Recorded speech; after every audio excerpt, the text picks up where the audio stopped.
സന്തോഷത്തോടെ പ്രഥമ രാത്രിയിലെ സന്ദേശത്തിലേക്ക് നമ്മൾ പ്രവേശിക്കാൻ ആഗ്രഹിക്കുകയാണ്.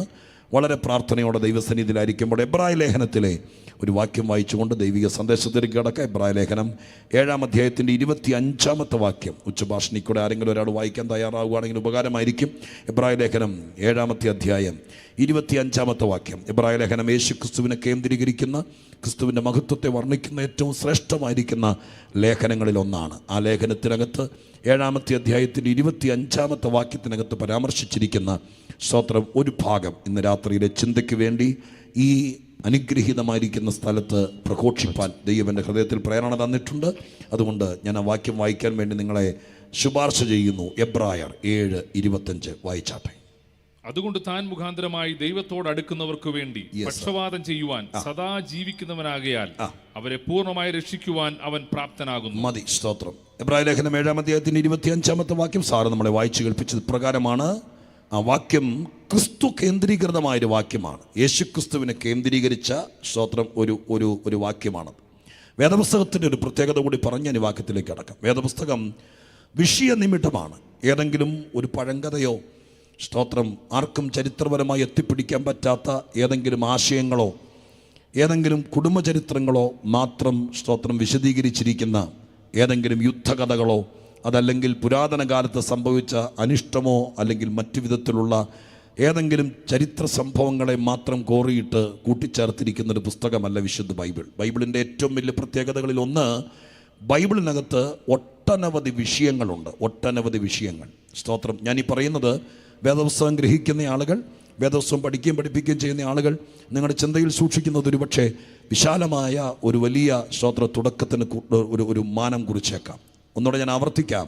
ഉൽപ്പത്തി മുതൽ വെളിപ്പാട് വരെയുള്ള വേദപുസ്തകത്തിലെ 66 പുസ്തകങ്ങൾക്കകത്ത് എത്ര വിഷയങ്ങൾ അന്തർലീനമായിട്ടുണ്ട്. മനുഷ്യൻ അഭിമുഖീകരിക്കുന്നത്, മനുഷ്യൻ അറിഞ്ഞിരിക്കേണ്ടത്, മനുഷ്യനെ ബാധിക്കുന്നത്, അറിയാതെ പോയാൽ നഷ്ടം സംഭവിക്കുന്നത് എന്നിത്യാദി നിലവാരത്തിൽ ഭൂമിയിൽ ഒരു ജന്മം കിട്ടിയ മനുഷ്യൻ അറിയേണ്ട എത്ര വിഷയങ്ങളുണ്ട് എന്നതിനെക്കുറിച്ച് ഒരു വേദശാസ്ത്രിയും ഇതുവരെ തിട്ടപ്പെടുത്തിയതായിട്ട് എൻ്റെ ഓർമ്മയിലില്ല. കോവിഡ് കാലത്ത് സ്തോത്രം ഒരുപാട് സമയം ആരംഭ സമയത്തൊക്കെ ലഭിച്ച സന്ദർഭത്തിലാണ് ഞാൻ എബ്രായ ലേഖനം കൂടുതലും ശ്രദ്ധിച്ചത്.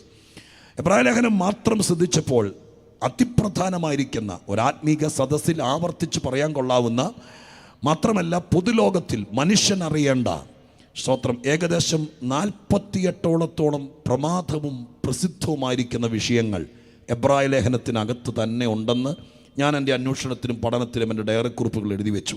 48ഓളത്തോളം സ്തോത്രം വിശാലമായ വിഷയങ്ങൾ, ആത്മീകത്തെ ബാധിക്കുന്നത്, മനുഷ്യനെ ബാധിക്കുന്നത്, ദൈവപ്രസാദത്തിന് ഉതകുന്നത്, നിത്യതയെ ബാധിക്കുന്നത് എന്നിത്യാദി കാര്യങ്ങളെക്കുറിച്ച് അന്തർലീനമായിരിക്കുന്ന 48ഓളം വിഷയങ്ങൾ എബ്രായ ലേഖനത്തിൽ മാത്രമുണ്ട്. സ്തോത്രം. അങ്ങനെയാണെങ്കിൽ ഈ വേദപുസ്തകത്തിൻ്റെ ഓരോ പുസ്തകങ്ങൾക്കകത്തും എത്രയോ വിഷയങ്ങളായിരിക്കാം, എത്രയോ കാര്യങ്ങളായിരിക്കാം. ആത്മീകത്തെക്കുറിച്ചും സ്വർഗത്തെക്കുറിച്ചും നിത്യതയെക്കുറിച്ചും കുടുംബത്തെക്കുറിച്ചും കുടുംബജീവിതത്തെക്കുറിച്ചും മക്കളെ വളർത്തുന്നതിനെക്കുറിച്ചും സ്നേഹത്തെക്കുറിച്ചും കഷ്ടത്തെക്കുറിച്ചും ദുഃഖത്തെക്കുറിച്ചും മനുഷ്യൻ്റെ വിവിധ നിലവാരങ്ങളെക്കുറിച്ചും ദൈവത്തെക്കുറിച്ചും പരിശുദ്ധാത്മാവിനെക്കുറിച്ചും സഭയെക്കുറിച്ചും അതുപോലെ ദൈവത്തിൻ്റെ കൽപ്പനകളെക്കുറിച്ചും നിയമങ്ങളെക്കുറിച്ചുമൊക്കെയുള്ള ഒട്ടനവധി വിഷയങ്ങൾ. സ്തോത്രം. ഒരു അവലോകനം നടത്തിയാൽ തന്നെ നമുക്ക് അനവധി വിഷയങ്ങളെ സ്തോത്രം മനസ്സിലാക്കാനും കണ്ടെത്താനുമൊക്കെ ഒരു അവലോകനത്തിൽ കൂടെ മാത്രം മനസ്സിലാകും. അപ്പോൾ അതിനുവേണ്ടി ഒരു ആയുസ് മാറ്റിവെച്ച് പരിശോധിച്ചാൽ തന്നെ വേദപുസ്തകത്തിൽ ഒരുപാട് വിഷയങ്ങളെ നമുക്ക് കാണാൻ കഴിയും. അത് നിങ്ങളുടെ ചിന്തയ്ക്കകത്തേക്ക് ഇട്ടിട്ട് ഈ വാക്യത്തിലേക്ക് നിങ്ങളുടെ ശ്രദ്ധയെ കൊണ്ടുവരാൻ വേണ്ടി കർത്താവിൽ ശരണപ്പെടുകയാണ്. വായിച്ചപ്പോൾ നിങ്ങൾക്ക് മനസ്സിലായെന്നറിയില്ല. ഈ വാക്യം അഥവാ 25-ാം വാക്യം യേശുക്രിസ്തുവിനെ കേന്ദ്രീകരിക്കുന്നൊരു വാക്യമാണ്. ക്രിസ്തു കേന്ദ്രീകൃതമായിരിക്കുന്നൊരു വാക്യമാണ്. യേശുക്രിസ്തു സ്തോത്രം ഒരു പ്രസംഗ വിഷയം എന്നതിനേക്കാളൊക്കെ അപ്പുറം പൗലോസിൻ്റെ ഭാഷയെ പറഞ്ഞാൽ ക്രിസ്തു ഒരു മർമ്മമാണ്. സ്തോത്രം. കൊലോസ് ലേഖനത്തിൽ പൗലോസ് പറയുന്നുണ്ട്, ഈ ഭൂമിയിൽ ചരിത്രത്തിൻ്റെ ഭാഗമായി ദൈവം മനുഷ്യനായി ഭൂമിയിൽ വന്ന ദൈവമാണ്, ദൈവപുത്രനാണ് ക്രിസ്തു യേശു. സ്തോത്രം. 33.5 വർഷക്കാലം ഈ ഭൂമിയിൽ കർത്താവ് നമ്മളിൽ ഒരുവനെ പോലെ ആയിരുന്നു. മനുഷ്യവർഗത്തിൻ്റെ പാപപരിഹാരത്തിന് പഴയ നിയമകാലത്ത് അറുക്കപ്പെട്ട മതങ്ങളും അല്ലെങ്കിൽ സമൂഹങ്ങളും കൂടി കണ്ടെത്തിയ കർമ്മങ്ങൾക്കോ യാഗങ്ങൾക്കോ വഴിപാടുകൾക്കോ ഒന്നും മനുഷ്യന് സ്വസ്ഥത കൊടുക്കാൻ, മനസ്സാക്ഷിക്ക് സ്വൈര്യം കൊടുക്കാൻ, ആരാധനക്കാരന് സമാധാനം കൊടുക്കാൻ കഴിയാതെ പോയപ്പോൾ മനുഷ്യനോടുള്ള അഗാധമായ സ്നേഹം കൊണ്ട് സ്വർഗത്തിലെ ദൈവം തന്നെ താണഭൂമിയിലേക്ക് ഇറങ്ങി വന്ന് നമുക്ക് വേണ്ടി സ്വത്രം നമ്മളിൽ ഒരുവനെ പോലെ ഇവിടെ ജീവിച്ച് പാപമൊഴികെ സകലത്തിലും പരീക്ഷിക്കപ്പെട്ട അനന്തരം സ്വർഗീയ കോടതിയുടെ നിയമനപ്രകാരം നമുക്ക് വേണ്ടി കാൽവരി ക്രൂശിൽ മരിച്ച് അടക്കപ്പെട്ട് ഉയർത്തെഴുന്നേറ്റ് സ്വർഗാരോഹണം ചെയ്ത കർത്താവായ യേശു ക്രിസ്തു ഒരു ജീവചരിത്രം നമുക്ക് തന്നിട്ട് പോയവനല്ല. വേദപുസ്തക എഴുത്തുകാരിൽ ശക്തനായിരിക്കുന്ന പൗലോസിന്റെ ഭാഷയെ പറഞ്ഞാൽ ഒന്നോടെ ആവർത്തിക്കുന്നു, ക്രിസ്തു എന്ന മർമ്മം പ്രസ്താവിക്കാൻ സ്തോത്രം എനിക്ക് കൃപ ലഭിക്കേണ്ടതിന് നിങ്ങൾ പ്രാർത്ഥിക്കണമെന്ന പൗലോസ് ആവശ്യപ്പെട്ടത്. അപ്പൊ യേശു ക്രിസ്തു എന്ന് പറയുന്നത് ഒരു മർമ്മമാണ്, ഒരു വലിയ വിഷയമാണ്. ഒരായുസ് കൊണ്ട് പഠിച്ചാൽ തീരുന്നതല്ല. അത്രയ്ക്ക് ശക്തനായൊരു കർത്താവിനെ ആത്മരക്ഷകനായി ലഭിച്ചതോർത്ത് പറഞ്ഞാലും പാടിയാലും പ്രസംഗിച്ചാലും ഒന്നും തീരാത്ത ഇത്ര വിലയേറിയവനെ ഹല്ലേലൂയ, ഈ ഹൈറേഞ്ചിലെ ഒരു കൊച്ചു മലമടക്കിൽ ചെറിയ വീട്ടിൽ ജനിച്ച നമുക്ക് രക്ഷകനായി കിട്ടിയെന്നുള്ളത് നിങ്ങൾക്ക് എത്ര പേർക്ക് സന്തോഷമുണ്ട് ഇന്ന് രാത്രികാലം? എന്നെ സംബന്ധിച്ച് എൻ്റെ ജീവിതത്തിലെ ഏറ്റവും വലിയ സന്തോഷമാണ്. ഏറ്റവും ചെറിയൊരു വീട്ടിൽ ചാർച്ചക്കാരുടെ കുടുംബക്കാരുടെ ഇടയിൽ ഏറ്റവും തകർന്നൊരു സാഹചര്യത്തിൽ ഇരിക്കും ഇന്ന് രാത്രി നിങ്ങളുടെ നടുവിൽ വരാൻ കാരണം എന്നെ പരിചയപ്പെടുത്ത കർത്തൃദാസൻ ആമുഖങ്ങളില്ലാതെ നിങ്ങൾ പലർക്കും പരിചയമുണ്ടെന്ന് പറയുമ്പോൾ അതിന്റെ മുഴുവൻ കാരണം ഞാൻ പറയാം. ഞാൻ നേടിയതോ പഠിച്ചതല്ല, അഖിലാണ്ടത്തിന്റെ ഉടയവനായ മഹാദൈവത്തിന്റെ പുത്രനായ ക്രിസ്തു യേശുവിനെ രക്ഷകനായി ലഭിച്ചതിന്റെ ഗുണമാണ് എനിക്കുള്ളൂ. ഇന്ന് രാത്രി ഇവിടെ ഇരിക്കുന്ന എത്ര പേർക്ക് പറയാൻ കഴിയും, യേശു ക്രിസ്തുവിനെ, ലോകത്തിന് മർമ്മമായി കിട്ടിയ യേശുവിനെ എന്റെ രക്ഷകനായി കിട്ടിയത്, ദൂതന്മാരുടെ ആരാധ്യനെ എന്റെ രക്ഷകനായി ലഭിച്ചത് അതൊരനുഗ്രഹമാണെന്ന് വിശ്വസിക്കുന്ന ദൈവമക്കൾ സന്തോഷത്തോടെ കർത്താവിന് ഒരിക്കൽ കൂടി സ്തോത്രം ചെയ്തേരെ. ക്രിസ്തു സ്തോത്രം പറഞ്ഞാലും പഠിപ്പിച്ചാലും തീരാത്ത ഒരഗാധമായിരിക്കുന്ന മർമ്മമാണ്. അതിനകത്ത് യേശുവിനെ കേന്ദ്രീകരിക്കുന്ന ഒരു കൊച്ചു വാക്യമാണ് ഈ വായിച്ചത്. ഈ വാക്യത്തെ ഞാൻ വിഭജിക്കാൻ പോവുകയാണ് ഈ പ്രഥമ രാത്രി നിങ്ങളുള്ള സന്ദേശത്തിന് വേണ്ടി. എൻ്റെ യേശുവിനെ കേന്ദ്രീകരിച്ച 6 പ്രധാനപ്പെട്ട കാര്യങ്ങൾ 25-ാം വാക്യത്തിനകത്ത് ഉള്ളടക്കം ചെയ്യപ്പെട്ടിട്ടുണ്ട്. 6 കാര്യങ്ങളല്ല ഇന്ന് രാത്രി എൻ്റെ മനസ്സിൽ ഈ വാക്യത്തിൻ്റെ സുവിശേഷ സന്ദേശമായി കിടക്കുന്നത്. സുവിശേഷ സന്ദേശമായി കിടക്കുന്നത് ആ വാക്യം തുടങ്ങുന്നത് ആകയാൽ എന്നൊരു വാക്കോട് കൂടിയാണ്, അല്ലേ? അതുകൊണ്ട് എന്നൊരു വാക്കോട് കൂടിയാണ്. അതുകൊണ്ട് എന്നൊരു വാക്ക് വന്നപ്പോൾ മലയാള ഭാഷ അല്ലെങ്കിൽ ഭാഷാപരിചയമുള്ള ആളുകൾക്കറിയാം എന്തോ ചില കാര്യങ്ങൾ പുറകിൽ നടന്നിട്ടുണ്ട്.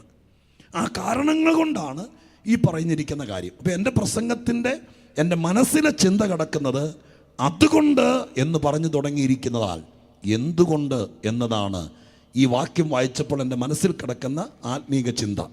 പക്ഷേ പരിശുദ്ധാത്മാവിൻ്റെ കയ്യിലേക്ക് ഞാൻ കാര്യങ്ങൾ ഏൽപ്പിക്കുകയാണ്. ഇരിക്കുന്ന ജനത്തെയും ഈ നാട്ടിൽ ചുറ്റുവട്ടത്തായിരിക്കുന്നവരെയും കണ്ടുകൊണ്ടാണ് ദൈവമായ കർത്താവ് കാര്യങ്ങൾ അവതരിപ്പിക്കുന്നത്. ഞാൻ ഒരു പ്രഭാഷണത്തിന് വന്ന സ്ഥിതിക്ക് എൻ്റെ മനസ്സിനകത്തൊരു കരുതലുണ്ട്, അവിടെ വരെ എത്തുവോ ഇല്ലയോ എന്നൊന്നും എനിക്കറിയില്ല. ഇന്ന് രാത്രി എന്തു പറഞ്ഞാലും അത് കർത്താവ് നമുക്ക് തരുന്ന സ്നേഹ സന്ദേശമാണെന്നുള്ള ചിന്തയോടെ നമ്മുടെ വിടുതലിന് വേണ്ടി ഏറ്റെടുക്കാൻ നമുക്ക് മനസ്സിൽ വയ്ക്കാം. 6 കാര്യങ്ങൾ യേശുവിനെ കേന്ദ്രീകരിച്ച് ഈ വാക്യത്തിനകത്തുണ്ടെന്ന് പറഞ്ഞല്ലോ.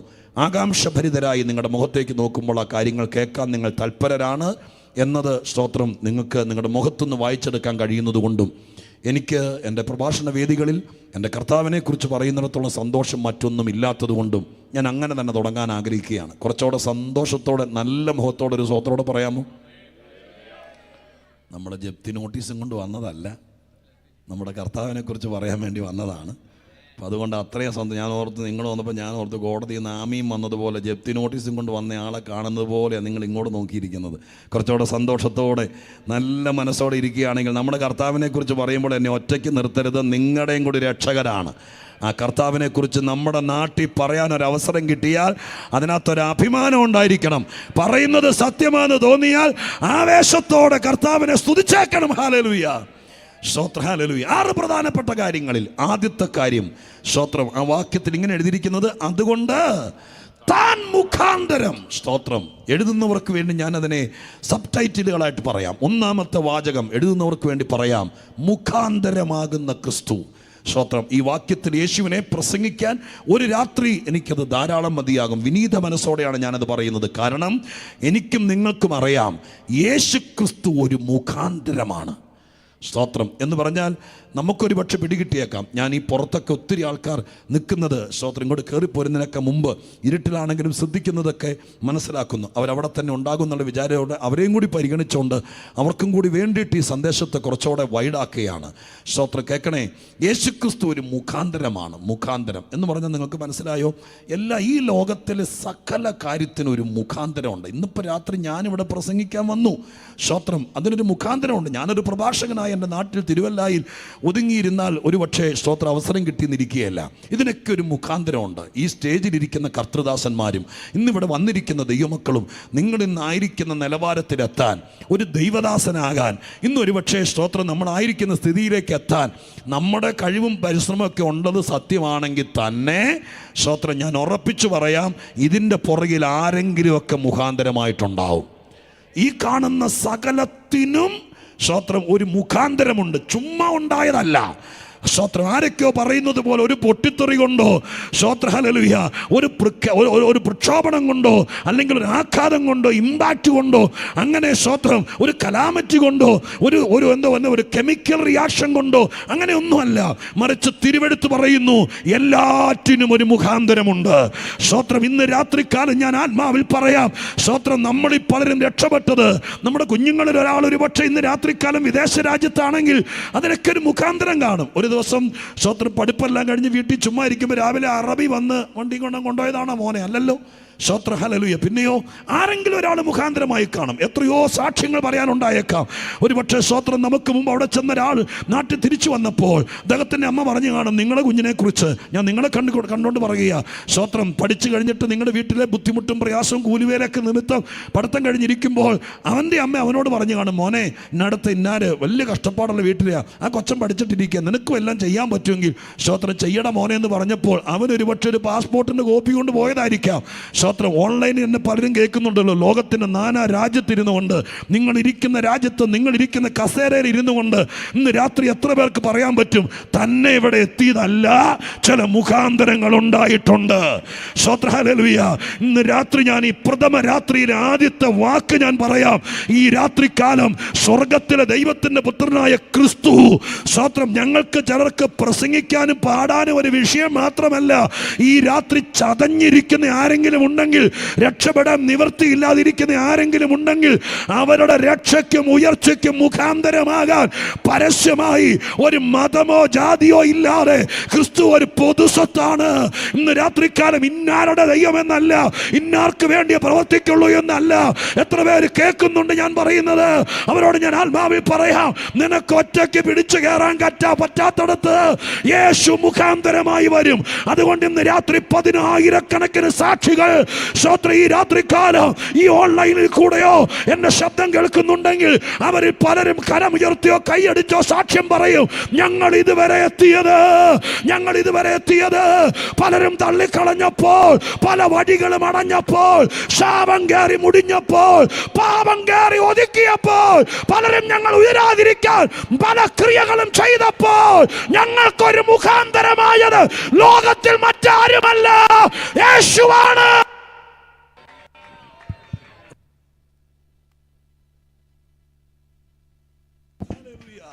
യേശുവാണ്. ഇന്ന് രാത്രിക്കാലം സന്തോഷത്തോടെ മഹാദൈവത്തിൻ്റെ തിരുസന്നിധിയിൽ സ്തോത്രത്തോടെ സ്തുതിയോടെ പറയണം, കർത്താവേ, എനിക്കിവിടെ വരെ എത്താൻ ആത്മഹത്യയല്ലാതെ വേറൊരു വഴിയില്ലെന്ന് വിചാരിച്ച നാളുകൾ ഇതിനകത്തിരിക്കുന്ന ആർക്കെങ്കിലും ഉണ്ടായിട്ടുണ്ടോ എന്ന് എനിക്കറിയില്ല.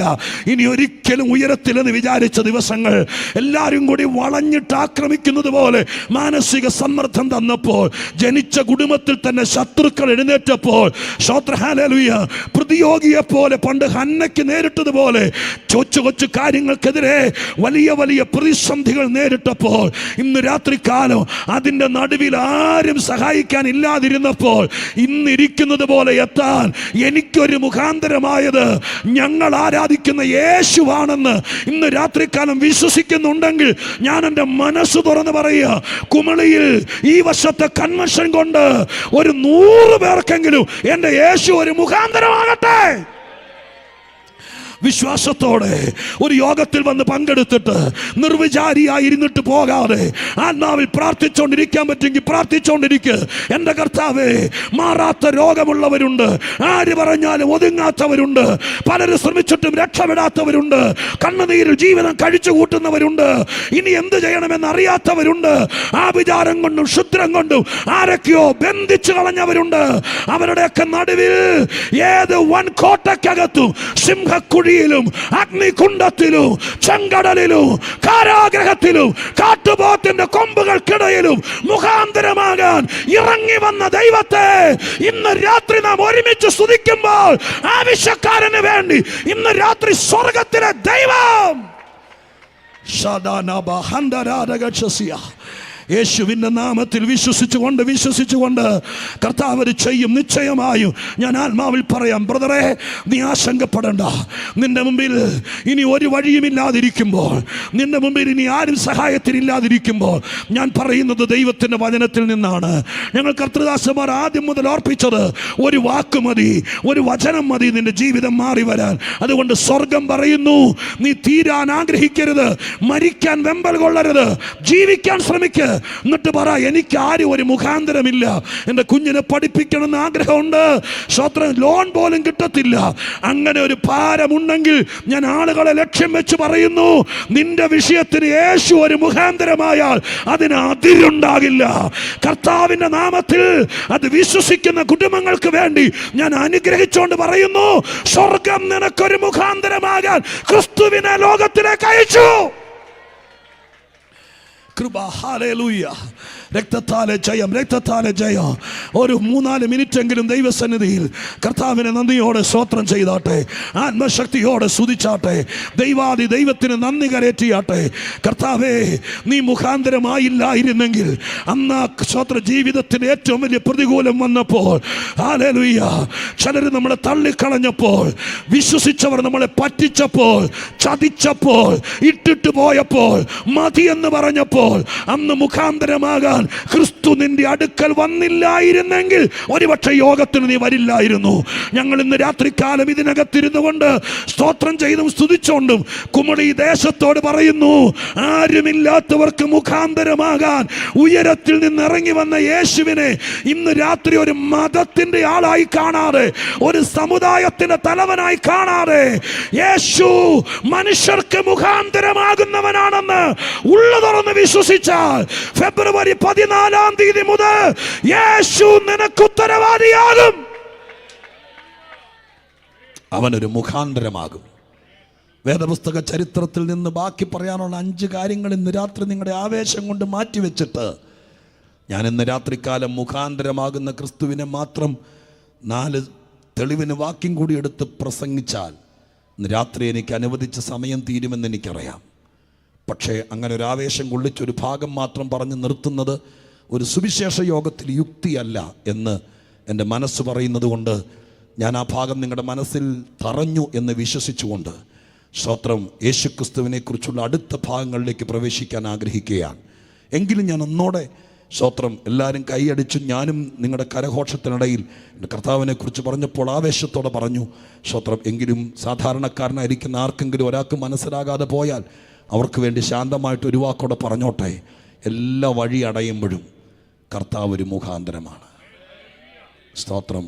ഒരു മുഖാന്തരം ഇല്ലാതെ എന്ത് ചെയ്യണമെന്നറിയാതെ നിങ്ങളെ എല്ലാവരും മറന്നാലും കർത്താവ് നിങ്ങൾക്കൊരു മുഖാന്തരമായാൽ, അടുത്ത കൊല്ലം ഈ സമയം ഞങ്ങളുടെ കർത്താവ് വരാൻ താമസിച്ചാൽ, നിങ്ങൾ ഈ കുമളിയിലും പരിസരത്തുണ്ടെങ്കിൽ ഞാൻ ഈ പറയുന്ന ഒറ്റ വാക്ക് നിങ്ങൾക്ക് ഫലിച്ചാൽ നിങ്ങളുടെ മുഖത്തിൻ്റെ വാട്ടം മാറും, നിങ്ങളുടെ മനസ്സിൻ്റെ ദുഃഖം മാറും.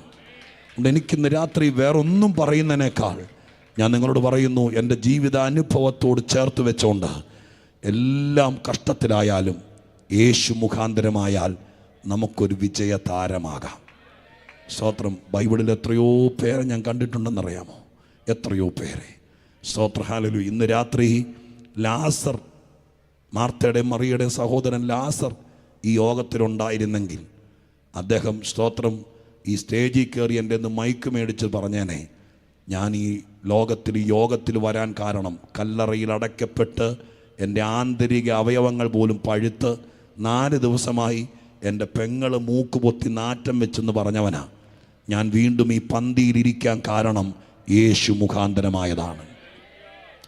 വൈദ്യശാസ്ത്രം തോക്കുന്നിടത്ത്, മരുന്നില്ലെന്ന് റിപ്പോർട്ട് ചെയ്യുന്നിടത്ത്, ഇനി മനുഷ്യർക്കൊന്നും ചെയ്യാനില്ലാത്തിടത്ത്, കൂട്ടക്കരച്ചിലും നിലവിളിയും മാത്രം ബാക്കിയാകുന്നിടത്ത് ഒരു സാധ്യത ബാക്കിയുണ്ട്: യേശു എന്ന മുഖാന്തരം.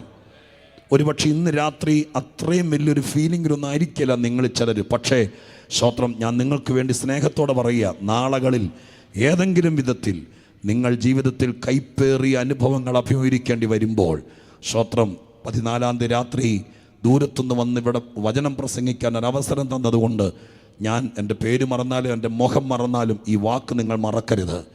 പിടിച്ചു നിൽക്കാൻ പറ്റാത്തൊരു സാഹചര്യം ഉണ്ടായാൽ, എല്ലാവരും കൂടി നിങ്ങളെ തള്ളിക്കളഞ്ഞാൽ, ഒറ്റപ്പെടുത്തിയാൽ, നിങ്ങളുടെ നിൽക്കുന്നിടത്ത് മണ്ണ് കുഴിഞ്ഞ് താഴേക്ക് പോകുന്നെന്ന് തോന്നിയാൽ, നിങ്ങൾ അകപ്പെട്ടു എന്ന് തോന്നിയാൽ, നിങ്ങൾക്ക് അബദ്ധം പറ്റി രക്ഷപ്പെടാൻ ഇനി യാതൊരു പഴുതുമില്ലെന്ന് തോന്നിയാൽ, ആ സമയത്തെ ഏറ്റവും വലിയ പിടിവള്ളിയാണ് യേശുക്രിസ്തു.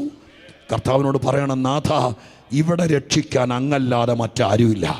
എൻ്റെ ഭാഗത്ത് കുറവുകളുണ്ട്, എൻ്റെ ഭാഗത്ത് പോരായ്മകളുണ്ട്, പക്ഷെ ഇവിടെ അതൊന്നും കണക്കിടരുത്. എനിക്കൊരു മുഖാന്തരമാകാമോ എന്ന് ഇന്ന് രാത്രി നിങ്ങൾ ഇരിക്കുന്നിടത്തിരുന്ന് ദൈവത്തോട് ചോദിച്ചാൽ, എൻ്റെ കർത്താവ് എനിക്ക് ഗ്യാരണ്ടി തരുന്നു, ഞാൻ അവരെ തോളെ ചുമന്ന് രക്ഷിച്ചോളാന്ന്. സ്തോത്രം, ഹല്ലേലൂയ.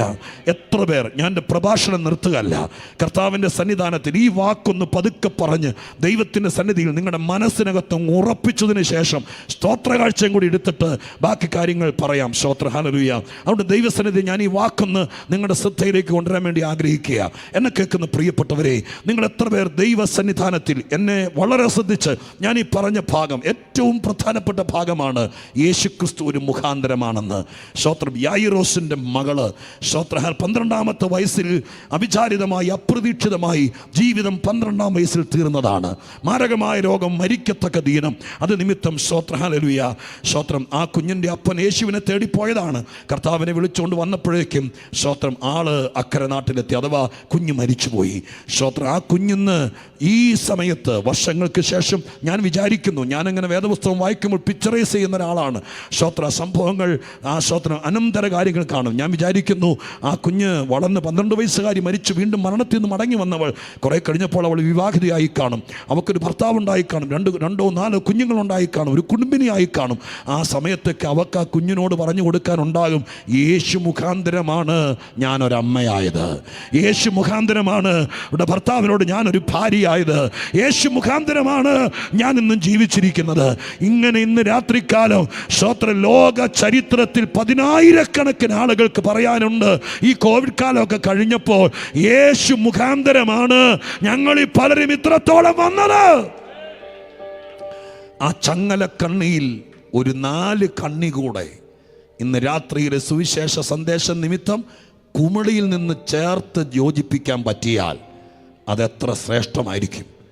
സ്തോത്രം, ഈ രാത്രി ഞാൻ നിങ്ങളെ നിർബന്ധിക്കുന്നു, നിങ്ങളിൽ ആരെങ്കിലും അമിതമായ ഭാരത്താൽ, ആരും സഹായത്തിനില്ലാതെ, ഒരു മുഖാന്തരം ഇല്ലാതെ, ഒരു വഴിയില്ലാതെ, പണം പലിശക്കെടുത്തും കടമെടുത്തിട്ടും അതും സ്തോത്രം പലിശയുടെ മേൽ പലിശയായി ജപ്തിയായി കഷ്ടത്തിലായിരിക്കുന്നെങ്കിൽ, ഞാൻ ഇന്ന് രാത്രി നിങ്ങളോട് പറയാം, ഇതിനെല്ലാം യേശു ഒരു മുഖാന്തരമാണ്. ആ കർത്താവിന് ഇന്ന് രാത്രികാലം എത്ര ദൈവമക്കളുടെ മനസ്സിനകത്ത് ഇന്ന് രാത്രി ഇത്രയും ഒന്നും ആയില്ല, നമ്മളൊരു ആമുഖത്തിലെത്തിയുള്ളൂ. ഇനി 5 കാര്യം കൂടി ഇതിനേക്കാൾ ഗംഭീരമാണ് ബാക്കി കിടക്കുന്നത്. ആ കാര്യങ്ങൾ കൂടി പറയുമ്പോഴേക്കും ഇന്ന് രാത്രിക്കാലം നിങ്ങളുടെ മനസ്സ് നിറഞ്ഞ് നിങ്ങളൊരു പുതിയ ആളായിട്ട് തിരിച്ചു പോകും. ഞാൻ അതിനേക്കാൾ മുമ്പ് ചോദിക്കട്ടെ, എത്ര പേർക്ക് മനസ്സിൽ ആഗ്രഹമുണ്ട്, എൻ്റെ ജീവിതത്തിൽ ഇന്നു മുതൽ ചില കാര്യത്തിന് ക്രിസ്തു ഒരു മുഖാന്തരമാകണം? നാളെ സ്തോത്രം ഒരു 5 മാസം കഴിയുമ്പോൾ ആളുകൾ ചോദിക്കണം, നീ എങ്ങനെ രക്ഷപ്പെട്ടു, നിനക്കെങ്ങനെ ഈ കാര്യം നടന്നു, നിന്റെ കുഞ്ഞെങ്ങനെ ഈ സ്ഥലത്തെത്തി, നിങ്ങൾ ഇത്രയും സന്തോഷിച്ചു, നിന്റെ കാര്യം എങ്ങനെ നടന്നു എന്ന് പറയുമ്പോൾ സ്തോത്രം ഒരു 10 പേരോടെങ്കിലും യേശു മുഖാന്തരമാണെന്ന് പറയാൻ എനിക്കാഗ്രഹമുണ്ടെന്ന് പറയുന്നവർ, ചില വിഷയങ്ങൾ ഉള്ളിലുള്ളവർ കൈയൊന്ന് സ്വർഗത്തിലേക്ക് ഉയർത്തിപ്പിടിക്കാമെങ്കിൽ സ്തോത്ര കാഴ്ചയ്ക്ക് മുമ്പ് കർത്താവ് കരം കാണട്ടെ, കർത്താവ് കരം കാണട്ടെ. ഈ കൈ ഉയർത്തിപ്പിടിക്കുന്നവർ ഏത് വിഷയത്തിലാണോ നിങ്ങൾ ദൈവത്തോട് പറ, കർത്താവേ അങ്ങൊരു മുഖാന്തരമാകണമെന്ന്. ആ കൈ ഉയർത്തിപ്പിടിക്കുമ്പോൾ ദൈവത്തോട് പറ, സ്വർഗം അത് ചെയ്യും. കർത്താവേ അങ്ങത് കാണുന്നല്ലോ, അങ്ങ് മുഖാന്തരമാകണമെന്ന് കുമളിയിൽ നൂറുകണക്കിന് ആളുകൾ ആഗ്രഹിക്കുന്നു. അതുകൊണ്ട് യേശുവിന്റെ സാധ്യത തീർന്നിട്ടില്ല. കരമുയർത്തിയവർക്കായി സ്തോത്രം. ദൈവം അവർക്ക് മുഖാന്തരമാകട്ടെ. 2-3 മാസം കഴിയുമ്പോൾ അവർക്ക് പറയാനൊരു സാക്ഷ്യമുണ്ടാകട്ടെ, യേശു മുഖാന്തരം ഞങ്ങൾക്കിത് സാധിച്ചു എന്ന്. കരമുയർത്തി ഒന്നോടെ സ്തോത്രം പറഞ്ഞാട്ടെ, ശക്തിയോടെ സ്തോത്രം പറഞ്ഞാട്ടെ. സ്തോത്ര കാഴ്ചക്കുള്ള സമയം അധ്യക്ഷനെ ക്ഷണിക്കുന്നു. ബാക്കി കാര്യങ്ങൾ അതിന് പുറകാലം നമുക്ക് ക്രമീകരിക്കാം. അനുഗ്രഹിക്കപ്പെട്ട സന്ദേശം കർത്താവ് നമുക്ക് തന്നുകൊണ്ടിരിക്കുകയാണ്. കർത്താവിൻ്റെ വേലയ്ക്ക് വേണ്ടി കൊടുക്കാനുള്ള നിമിഷങ്ങളാണ്. കർത്താവിൻ്റെ ദാസന്മാർ നിയോഗിക്കപ്പെട്ടവർ മുമ്പോട്ട് കടന്നു വരും. കൊയർ അപ്പോൾ ഗാനങ്ങൾ ആലപിക്കും. കർത്താവ് നമ്മെ അതിനായി സഹായിക്കട്ടെ. സ്തോത്രം.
എന്റെ പ്രാണനായകനേശു എന്നെ നന്നായി അറിയും, എന്നെ നന്നായി പുലർത്തും എന്റെ പ്രാണനായകനേശു. അമ്മയോ മരിക്കുമ്പോൾ അപ്പൻ താലോലിക്കുമ്പോൾ എന്റെ നാഥൻ വഴി നടത്തും. അമ്മയോ മരിക്കുമ്പോൾ അപ്പൻ താലോലിക്കുമ്പോൾ എന്റെ നാഥൻ വഴി നടത്തും. കാൽ കല്ലിൽ തട്ടാതെ ഞാൻ വീണു പോകാതെ തൻ ദൂതരുണ്ട് കാവലായി. കാൽ കല്ലിൽ തട്ടാതെ ഞാൻ വീണു പോകാതെ തൻ ദൂതരുണ്ട് കാവലായി. ഉള്ളം കാരത്തിലെന്നെ വരച്ചിരിക്കുന്നതാൽ എനിക്കേതും ഭയമേയില്ല. ഉള്ളം കാരത്തിലെന്നെ വരച്ചിരിക്കുന്നതാൽ എനിക്കേതും. ചേർന്ന് പാടാം. എന്നെ നന്നായി അറിയും. ഹല്ലേലൂയ. എന്നെ നന്നായി അറിയും, എന്നെ നന്നായി പുലർത്തും എന്റെ പ്രാണനായകനേശു. എന്നെ നന്നായി അറിയും, എന്നെ നന്നായി പുലർത്തും എന്റെ പ്രാണനായകനേശു. അമ്മയോ മരിക്കുമ്പോൾ അപ്പൻ താലോലിക്കുമ്പോൾ എന്റെ നാഥൻ വഴി നടത്തും. അമ്മയോ മരിക്കുമ്പോൾ അപ്പൻ താലോലിക്കുമ്പോൾ എന്റെ നാഥൻ വഴി നടത്തും.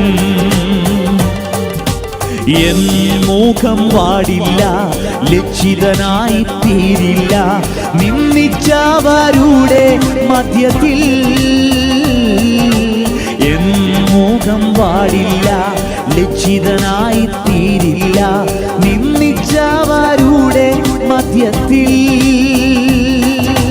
വരും കാലമൊക്കെയും എൻ തല ഉയർത്തി നടത്തിയിടും അന്ത്യം വരെ.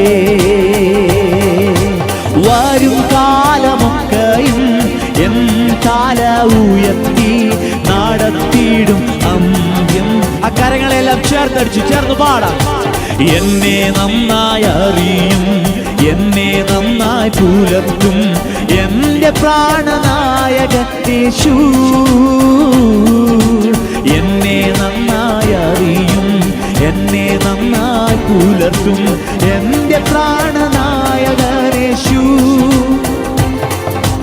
അമ്മയോ മരിക്കുമ്പോൾ, അപ്പൻ താലോലിക്കുമ്പോൾ എന്റെ നാഥൻ വഴി നടത്തും. അമ്മയോ മരിക്കുമ്പോൾ, അപ്പൻ താലോലിക്കുമ്പോൾ എന്റെ നാഥൻ വഴി നടത്തും. അമ്മയോ മരിക്കുമ്പോൾ, അപ്പൻ താലോലിക്കുമ്പോൾ എന്റെ നാഥൻ വഴി നടത്തും. ഓ അമ്മയോ മരിക്കുമ്പോൾ, അപ്പൻ താലോലിക്കുമ്പോൾ എന്റെ നാഥൻ വഴി നടത്തും.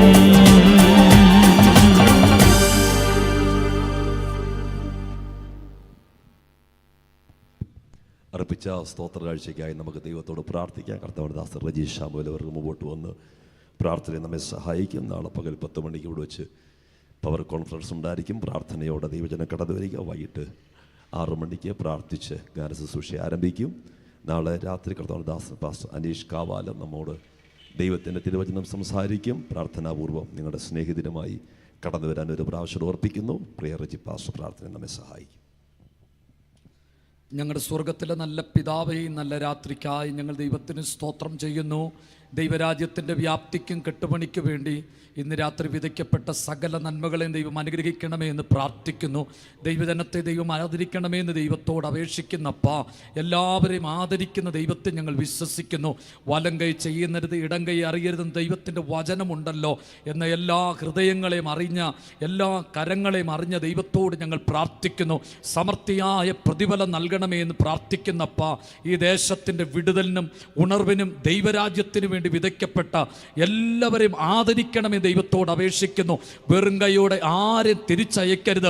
ഹൃദയം നിറച്ചും മനസ്സ് നിറച്ചും ജീവിതത്തിൽ വലിയ പ്രതിഫലമുണ്ടെന്നുള്ള ബോധ്യത്തോടെ ഇന്ന് രാത്രിയിൽ പരിശുദ്ധാത്മാവ് ഞങ്ങളെ അയക്കേണ്ടതിന് ദൈവത്തോട് പ്രാർത്ഥിക്കുന്നു. തുടർന്നുള്ള ശുശ്രൂഷകൾ അനുഗ്രഹമാക്കി തീർക്കണമേ എന്നും അപേക്ഷിക്കുന്നു. യേശുക്രിസ്തുവിന്റെ നാമത്തിൽ തന്നെ ആമേൻ.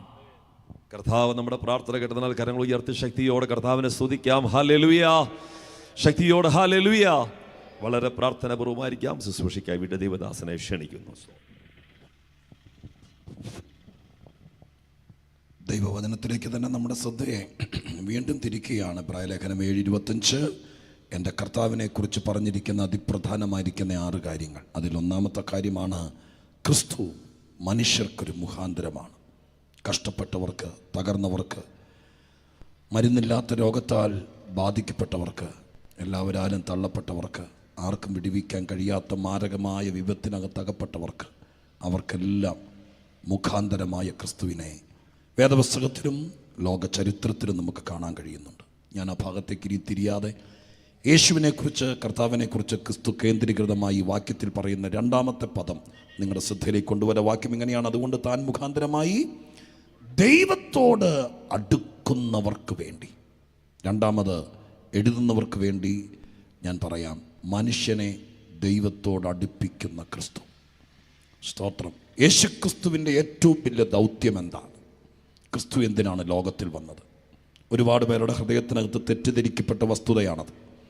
ലോകം ക്രിസ്തുവിനെ തെറ്റിദ്ധരിപ്പിക്കുന്നു. മനുഷ്യകുലത്തിൻ്റെ നടുവിൽ മതം സ്ഥാപിക്കാനോ ഒരു ചരിത്ര നായകനായിട്ടോ യേശുവിൻ്റെ സമകാലികരായിരുന്ന പല ആളുകൾ പോലും ക്രിസ്തുവിനെ പരിമിതിയിലാണ് മനസ്സിലാക്കിയത്. കൊരിന്ത് ലേഖനം എഴുതുമ്പോൾ ധന്യനായി പൗലോസ് എഴുതി, സ്തോത്രം, മഹത്വത്തിൻ്റെ കർത്താവിനെ അവരറിയാതെ പോയി. അറിഞ്ഞിരുന്നെങ്കിൽ തേജസ്സിൻ്റെ കർത്താവിനെ അവർ ക്രൂശിക്കില്ലായിരുന്നു. അപ്പോൾ യേശുവുമായിട്ട് ഏറ്റവും അടുത്ത് ഇടകലറിയ ആ കാലഘട്ടത്തിലെ ആത്മീകരുടെ കാവലാളുകളെന്നറിയപ്പെട്ട, മതങ്ങളുടെ മാതാവെന്ന് വിളിക്കപ്പെട്ട യഹൂദാമതത്തിൻ്റെ ശാസ്ത്രിമാരും പുരോഹിതന്മാരും അടങ്ങിയ സമുന്നതരായിരിക്കുന്ന ആത്മീക നര, സ്തോത്രം, ആത്മീകത്തിൻ്റെ ആൾരൂപമായി ദൈവം മനുഷ്യനായി നാടെങ്ങും നന്മ ചെയ്ത് ദൈവത്തിന് മാത്രം ചെയ്യാൻ കഴിയുന്ന കാര്യങ്ങൾ ഭൂമിയിൽ ചെയ്ത് മനുഷ്യവർഗത്തിന് വേണ്ടി അടുത്തിടപെട്ടും ഇഴചേർന്ന് സ്തോത്രം പ്രവർത്തിച്ചുമായി കർത്താവിൻ്റെ സന്നിധാനത്തിൽ ദൈവത്തിൻ്റെ പാദപീഠത്തിൽ പ്രവർത്തിച്ച കർത്താവിനെ തൊട്ടറിഞ്ഞവർ, നേരിട്ട് കണ്ടറിഞ്ഞവർ അറിയാതെ പോയി. സ്തോത്രം. ഇന്നും ആ പ്രവണത തുടരുന്നു. അതിൻ്റെ മധ്യത്തിൽ അക്ഷരാഭ്യാസമൊക്കെ കുറവാണെങ്കിലും മലയാള ഭാഷ തന്നെ വായിച്ചെടുക്കാൻ ബുദ്ധിമുട്ടും പറയാൻ തന്നെ ബുദ്ധിമുട്ടായിരിക്കുന്ന നമ്മളിൽ പലർക്കും യേശുക്രിസ്തുവിനെ തിരിച്ചറിയാൻ കഴിഞ്ഞതൊരു ഭാഗ്യമാണെന്ന് പറഞ്ഞാൽ ഇന്ന് രാത്രി ഇതിനകത്ത് എത്ര പേർക്ക് സന്തോഷത്തോടെ സ്തോത്രം ചെയ്യാൻ കഴിയും? സ്തോത്രം. പിള്ളേർ പരീക്ഷ എഴുതിയതുപോലെ നമുക്ക് ക്ലാസ് എടുത്ത് അങ്ങനെ പഠിപ്പിച്ച് ട്യൂഷൻ തന്നും സ്തോത്രം നമ്മളെ വീട്ടിൽ വന്ന് പഠിപ്പിച്ചും അല്ല പതുക്കെ യേശുവിനെക്കുറിച്ച് നമുക്ക് മനസ്സിലായത്. തിരുവെഴുത്തിലൊരു വാക്യമുണ്ട്, ദൈവത്തെക്കുറിച്ച് നമുക്ക് മനസ്സിലാക്കി തന്നത് സ്തോത്രം അവനെക്കുറിച്ച് അറിയാനുള്ള വിവേകം നമുക്ക് തന്നതുകൊണ്ടാണെന്ന്. സ്തോത്രം. ആ വിവേകം ദൈവമായ കർത്താവ് തന്നതുകൊണ്ട് വലിയ ജ്ഞാനികൾക്ക് മറച്ചു വെച്ചത് സ്തോത്രം ദൈവം നമുക്ക് ബോധ്യമാക്കി തരാനിടയായി തീർന്നു. സ്തോത്രം. അതിലെത്ര ദൈവമക്കൾക്ക് സന്തോഷമുണ്ടെന്ന് എനിക്കറിയില്ല. ഭൂമിയിൽ വെച്ച് മറ്റെന്തിനേക്കാൾ സ്തോത്രം സ്വർഗത്തിലെ ദൈവത്തെ തിരിച്ചറിയാൻ പറ്റിയത്, ആത്മീക കാര്യങ്ങൾ തിരിച്ചറിയാൻ പറ്റിയത് ഏറ്റവും വലിയ ഭാഗ്യമാണ്. സ്തോത്രം. ഹല്ലേലൂയ. യേശുക്രിസ്തു ലോകത്തിലേക്ക് വന്നത് അതിൻ്റെ അതിപ്രധാനമായ രഹസ്യം കുറച്ച് പേരെ സൗഖ്യമാക്കി, അല്ലെങ്കിൽ വെള്ളത്തിന് മീതെ നടന്ന് സ്തോത്രം, അല്ലെങ്കിൽ മരിച്ചവരെ ഉയർപ്പിച്ച് പച്ചവെള്ളം വീഞ്ഞാക്കി, അതിനൊക്കെതിരെ ഭയങ്കരമായിരിക്കുന്ന വിമർശനങ്ങളും എതിരുകളും വെല്ലുവിളികളൊക്കെ ഉണ്ട്. മറ്റൊക്കെ പലരും വെള്ളത്തിന് മീതെ നടന്നു എന്നോ ഇല്ലാത്തതിനെ ഉളവാക്കി കൊടുത്തെന്നൊക്കെ പറഞ്ഞ ആർഗ്യുമെൻറ്റുകളൊക്കെ ഉണ്ട്. ശരിയായിരിക്കാം. പക്ഷേ ഞാനൊരു കാര്യം പറയാം, യേശുക്രിസ്തു ഇവിടേക്ക് വന്നതിൻ്റെ കാതലായ ഉദ്ദേശം വെള്ളത്തിൻ്റെ മീതെ നടക്കാനല്ലായിരുന്നു. യേശു ഇവിടേക്ക് വന്നതിൻ്റെ ഏറ്റവും വലിയ ഉദ്ദേശം പച്ചവെള്ളം വീഞ്ഞാക്കി വലിയ അത്ഭുത തന്ത്രജ്ഞനാണെന്ന് കാണിക്കാനല്ലായിരുന്നു. കല്ലറെ കിടന്നവനെ തിരിച്ചു കൊണ്ടുവരാനും അല്ലായിരുന്നു. യേശു ലോകത്തിലേക്ക് വന്നതിൻ്റെ ഏറ്റവും വലിയ ഉദ്ദേശം മനുഷ്യനെ ദൈവത്തോട് അടുപ്പിക്കാനായിരുന്നു. ഹല്ലേലൂയ. ഇന്ന് രാത്രികാലം യേശുവിനെ വിശ്വസിക്കുന്ന ആരെങ്കിലുമൊക്കെ എന്നെ കേൾക്കുന്നുണ്ടെങ്കിൽ നിങ്ങൾ ഓർത്തോളണം, ക്രിസ്തു ലോകത്തിൽ വന്നതുകൊണ്ട് നിങ്ങൾക്കൊരു ലാഭമുണ്ടായെന്ന് എങ്ങനെ തിരിച്ചറിയാം? അതിനൊറ്റ വഴിയുള്ളൂ, നിങ്ങൾ ദൈവത്തോട് അടുത്താൽ യേശുവിൻ്റെ മരണം നിങ്ങൾക്ക് ലാഭമായിട്ടുണ്ട്. നിങ്ങൾ ദൈവത്തോട് അടുത്തിട്ടില്ലെങ്കിൽ സ്തോത്രം നിങ്ങൾ ആണ്ടോടാണ്ട് കൂടുമ്പോൾ സ്തോത്രം എത്ര വലിയ പെരുന്നാളുകൾ നടത്തിയാലും, എത്ര വലിയ മധുര ഫലഹാരങ്ങൾ കാഴ്ചവെച്ചാലും, നിങ്ങൾ എത്ര വലിയ സാങ്കേതികമോ അല്ലാത്ത നിലവാരത്തിൽ ആചാര അനുഷ്ഠാനങ്ങൾ നടത്തിയാലും, യേശുക്രിസ്തു ലോകത്തിൽ വന്നതിൻ്റെ ഉപകാരം നിങ്ങൾക്ക് നിങ്ങളുടെ കുടുംബത്തിന് ലഭിച്ചു എന്ന് ഉറപ്പ് വരുത്തണമെങ്കിൽ നിങ്ങൾ ദൈവത്തോട് അടുത്തു എന്ന് ഉറപ്പാക്കണം. ഹല്ലേലൂയ.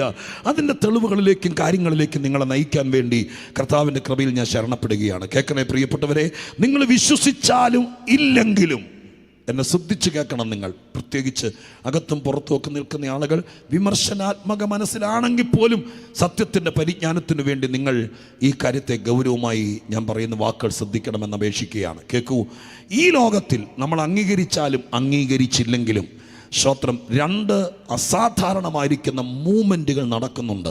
സ്തോത്രം. ഒന്ന്, മനുഷ്യനെ ദൈവത്തിൽ നിന്ന് അകറ്റുന്ന ഒരു മൂവ്മെൻറ്റ്. സ്തോത്രം. നിങ്ങൾ അംഗീകരിച്ചോ ഇല്ലയോ എന്ന് എനിക്ക് വിഷയമല്ല. നിങ്ങൾ എങ്ങനെ പറഞ്ഞാലും സ്തോത്രം ഈ ലോകത്തിൽ വിശ്വസിക്കാൻ പറ്റുന്ന രീതിയിൽ തെളിവുകൾ ഞാൻ പറയുകൊണ്ടുവരാം. സ്തോത്രം. മനുഷ്യനെ ദൈവത്തിൽ നിന്ന്, സത്യദൈവത്തിൽ നിന്ന്, ക്രിസ്തു മാർഗത്തിൽ നിന്ന്, നിത്യതയിൽ നിന്ന്, പരമാർത്ഥതയിൽ നിന്ന്, ആത്മീകത്തിൽ നിന്ന് മനുഷ്യനെ അകറ്റിക്കൊണ്ടുപോകുന്ന തന്ത്രപരമായിരിക്കുന്ന ഒരു നീക്കം, ഒരു മൂവ്മെൻറ്റ് നമ്മുടെ മുമ്പിലിരിക്കുന്ന ഈ കൊച്ചു കുഞ്ഞുങ്ങളുടെ ഈ പ്രായം മുതൽ അവരെ വശീകരിച്ചും വക്രിച്ചും വളഞ്ഞിട്ടും പിടിച്ചും സ്തോത്രം അവരെ ദൈവത്തിൽ നിന്ന് അകറ്റാൻ നോക്കുന്ന ഒരു വലിയ മൂവ്മെൻറ്റ് നടക്കുന്നുണ്ട്. അപ്പോൾ തന്നെ മറുവശം സ്തോത്രം എന്തൊക്കെ എതിർപ്പുകൾ ഉണ്ടെങ്കിലും, എത്ര ഉപദ്രവങ്ങൾ നേരിട്ടാലും മനുഷ്യനെ ദൈവത്തോട് അടുപ്പിക്കുന്ന മറ്റൊരു മൂവ്മെന്റ് ഇവിടെ നടക്കുന്നുണ്ട്. ഹല്ലേലൂയ. ഇന്ന് രാത്രി ഇത് തിരിച്ചറിയാനുള്ള വിവേകം ആർക്കുണ്ടാകുന്നു അവനാണ് ഭാഗ്യവാൻ. സ്തോത്രം. ഈ രാത്രിക്കാലം ഈ മനോഹരമായ നിലവാരത്തിൽ ഈ വഴിയോരത്ത് സ്തോത്രം ഇതുപോലെ മനോഹരമായിരിക്കുന്ന ക്രമീകരണങ്ങൾ ചെയ്ത് ഇത്ര ശ്രേഷ്ഠ ദൈവദാസന്മാർ ദൂരത്തുനിന്ന് യാത്ര ചെയ്ത് ഇവിടെ വന്ന് ഇവിടെയുള്ള ദൈവമക്കളും കൂടി ചേർന്ന് ഒരുമിച്ച് പാട്ടുകാരും പ്രസംഗികരും വളരെ മനോഹരമായ നിലവാരത്തിൽ ഈ കാണിക്കുന്ന ക്രമീകരണങ്ങളെല്ലാം നിങ്ങൾ എങ്ങനെ അംഗീകരിച്ചാലും ഇല്ലെങ്കിലും ഇതിൻ്റെ പുറകിൽ ഒരു ഉദ്ദേശമുള്ളൂ, മനുഷ്യനെ ദൈവത്തോട് അടുപ്പിക്കുക. ഹല്ലേലൂയ. ഇന്ന് രാത്രി ഇവിടെ വന്നവർ തിരിച്ചു പോകുമ്പോൾ വന്നതിനേക്കാൾ ഒരല്പം കൂടി ദൈവത്തോട് അടുത്തിട്ടാണ് ഈ ഗേറ്റ് കടന്നു പോകുന്നതെങ്കിൽ എൻ്റെ പ്രസംഗം വിജയിച്ചു, ഈ യോഗം വെച്ചതിൻ്റെ ഉദ്ദേശം വിജയിച്ചു.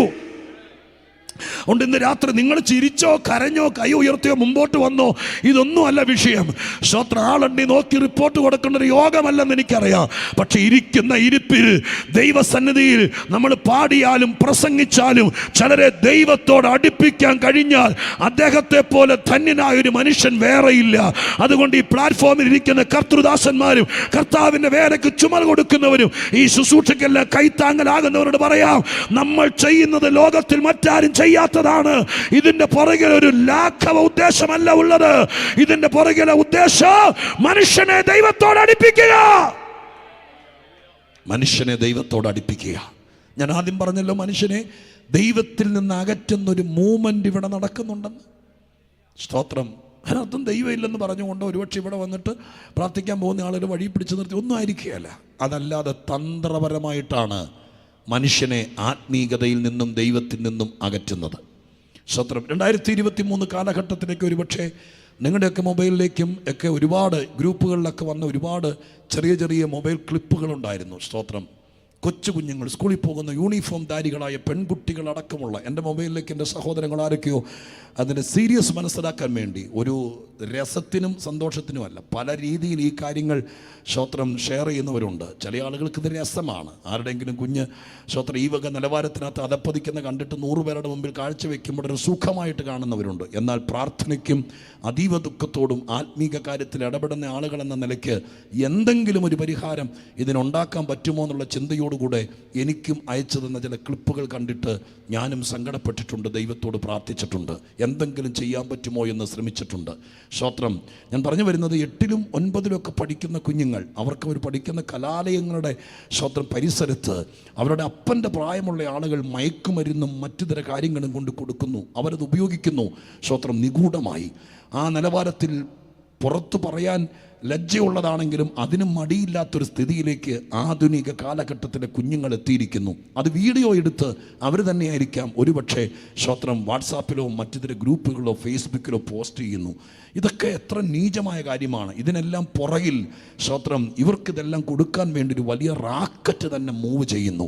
സ്തോത്രം. ഇതൊക്കെ സംഭവിക്കുന്നുണ്ട്. ഇനി അത് പോട്ടെ, നിങ്ങൾ ശ്രദ്ധിച്ചോന്നറിയില്ല, കഴിഞ്ഞ വർഷം കേരള സർക്കാർ, നമ്മുടെ ഗവൺമെൻറ് കേരളത്തിലുടനീളം, കേരളത്തിലെ പ്രധാന പട്ടണങ്ങളെല്ലാം, ഞാൻ സാധാരണ ദൈവത്തിൻ്റെ കൃപയാലും ഭാഗ്യം കൊണ്ടും യാത്ര ചെയ്ത് ശുശ്രൂഷിക്കാൻ ദൈവമായ കർത്താവ് ഒരു അവസരം എനിക്ക് തന്നതുകൊണ്ട് എൻ്റെ യാത്രകളിലുടനീളം ഞാൻ പല കാര്യങ്ങൾ ശ്രദ്ധിക്കും. കഴിഞ്ഞ വർഷം ഞാൻ കണ്ട ഏറ്റവും പ്രത്യേകമായൊരു പരസ്യ ബോർഡ് നിങ്ങളും കണ്ടു കാണും. യാത്ര ചെയ്യുന്നവർ, കർത്തൃദാസന്മാരോ പ്രിയപ്പെട്ടവരൊക്കെ കണ്ടിട്ടുണ്ടായിരിക്കാം. കേരള സർക്കാരാണ് പണം മുടക്കിയത്, സർക്കാരാണ് സ്ഥാപിച്ചത്. വലിയ ഹോർഡിങ്സ്, പടുകൂറ്റൻ ബോർഡുകൾ. സ്തോത്രം. ശ്രദ്ധിച്ചോന്നറിയില്ല, ഞാനൊന്ന് സൂചിപ്പിക്കാം നിങ്ങൾക്ക് മനസ്സിലാകുമെന്നറിയാൻ വേണ്ടി.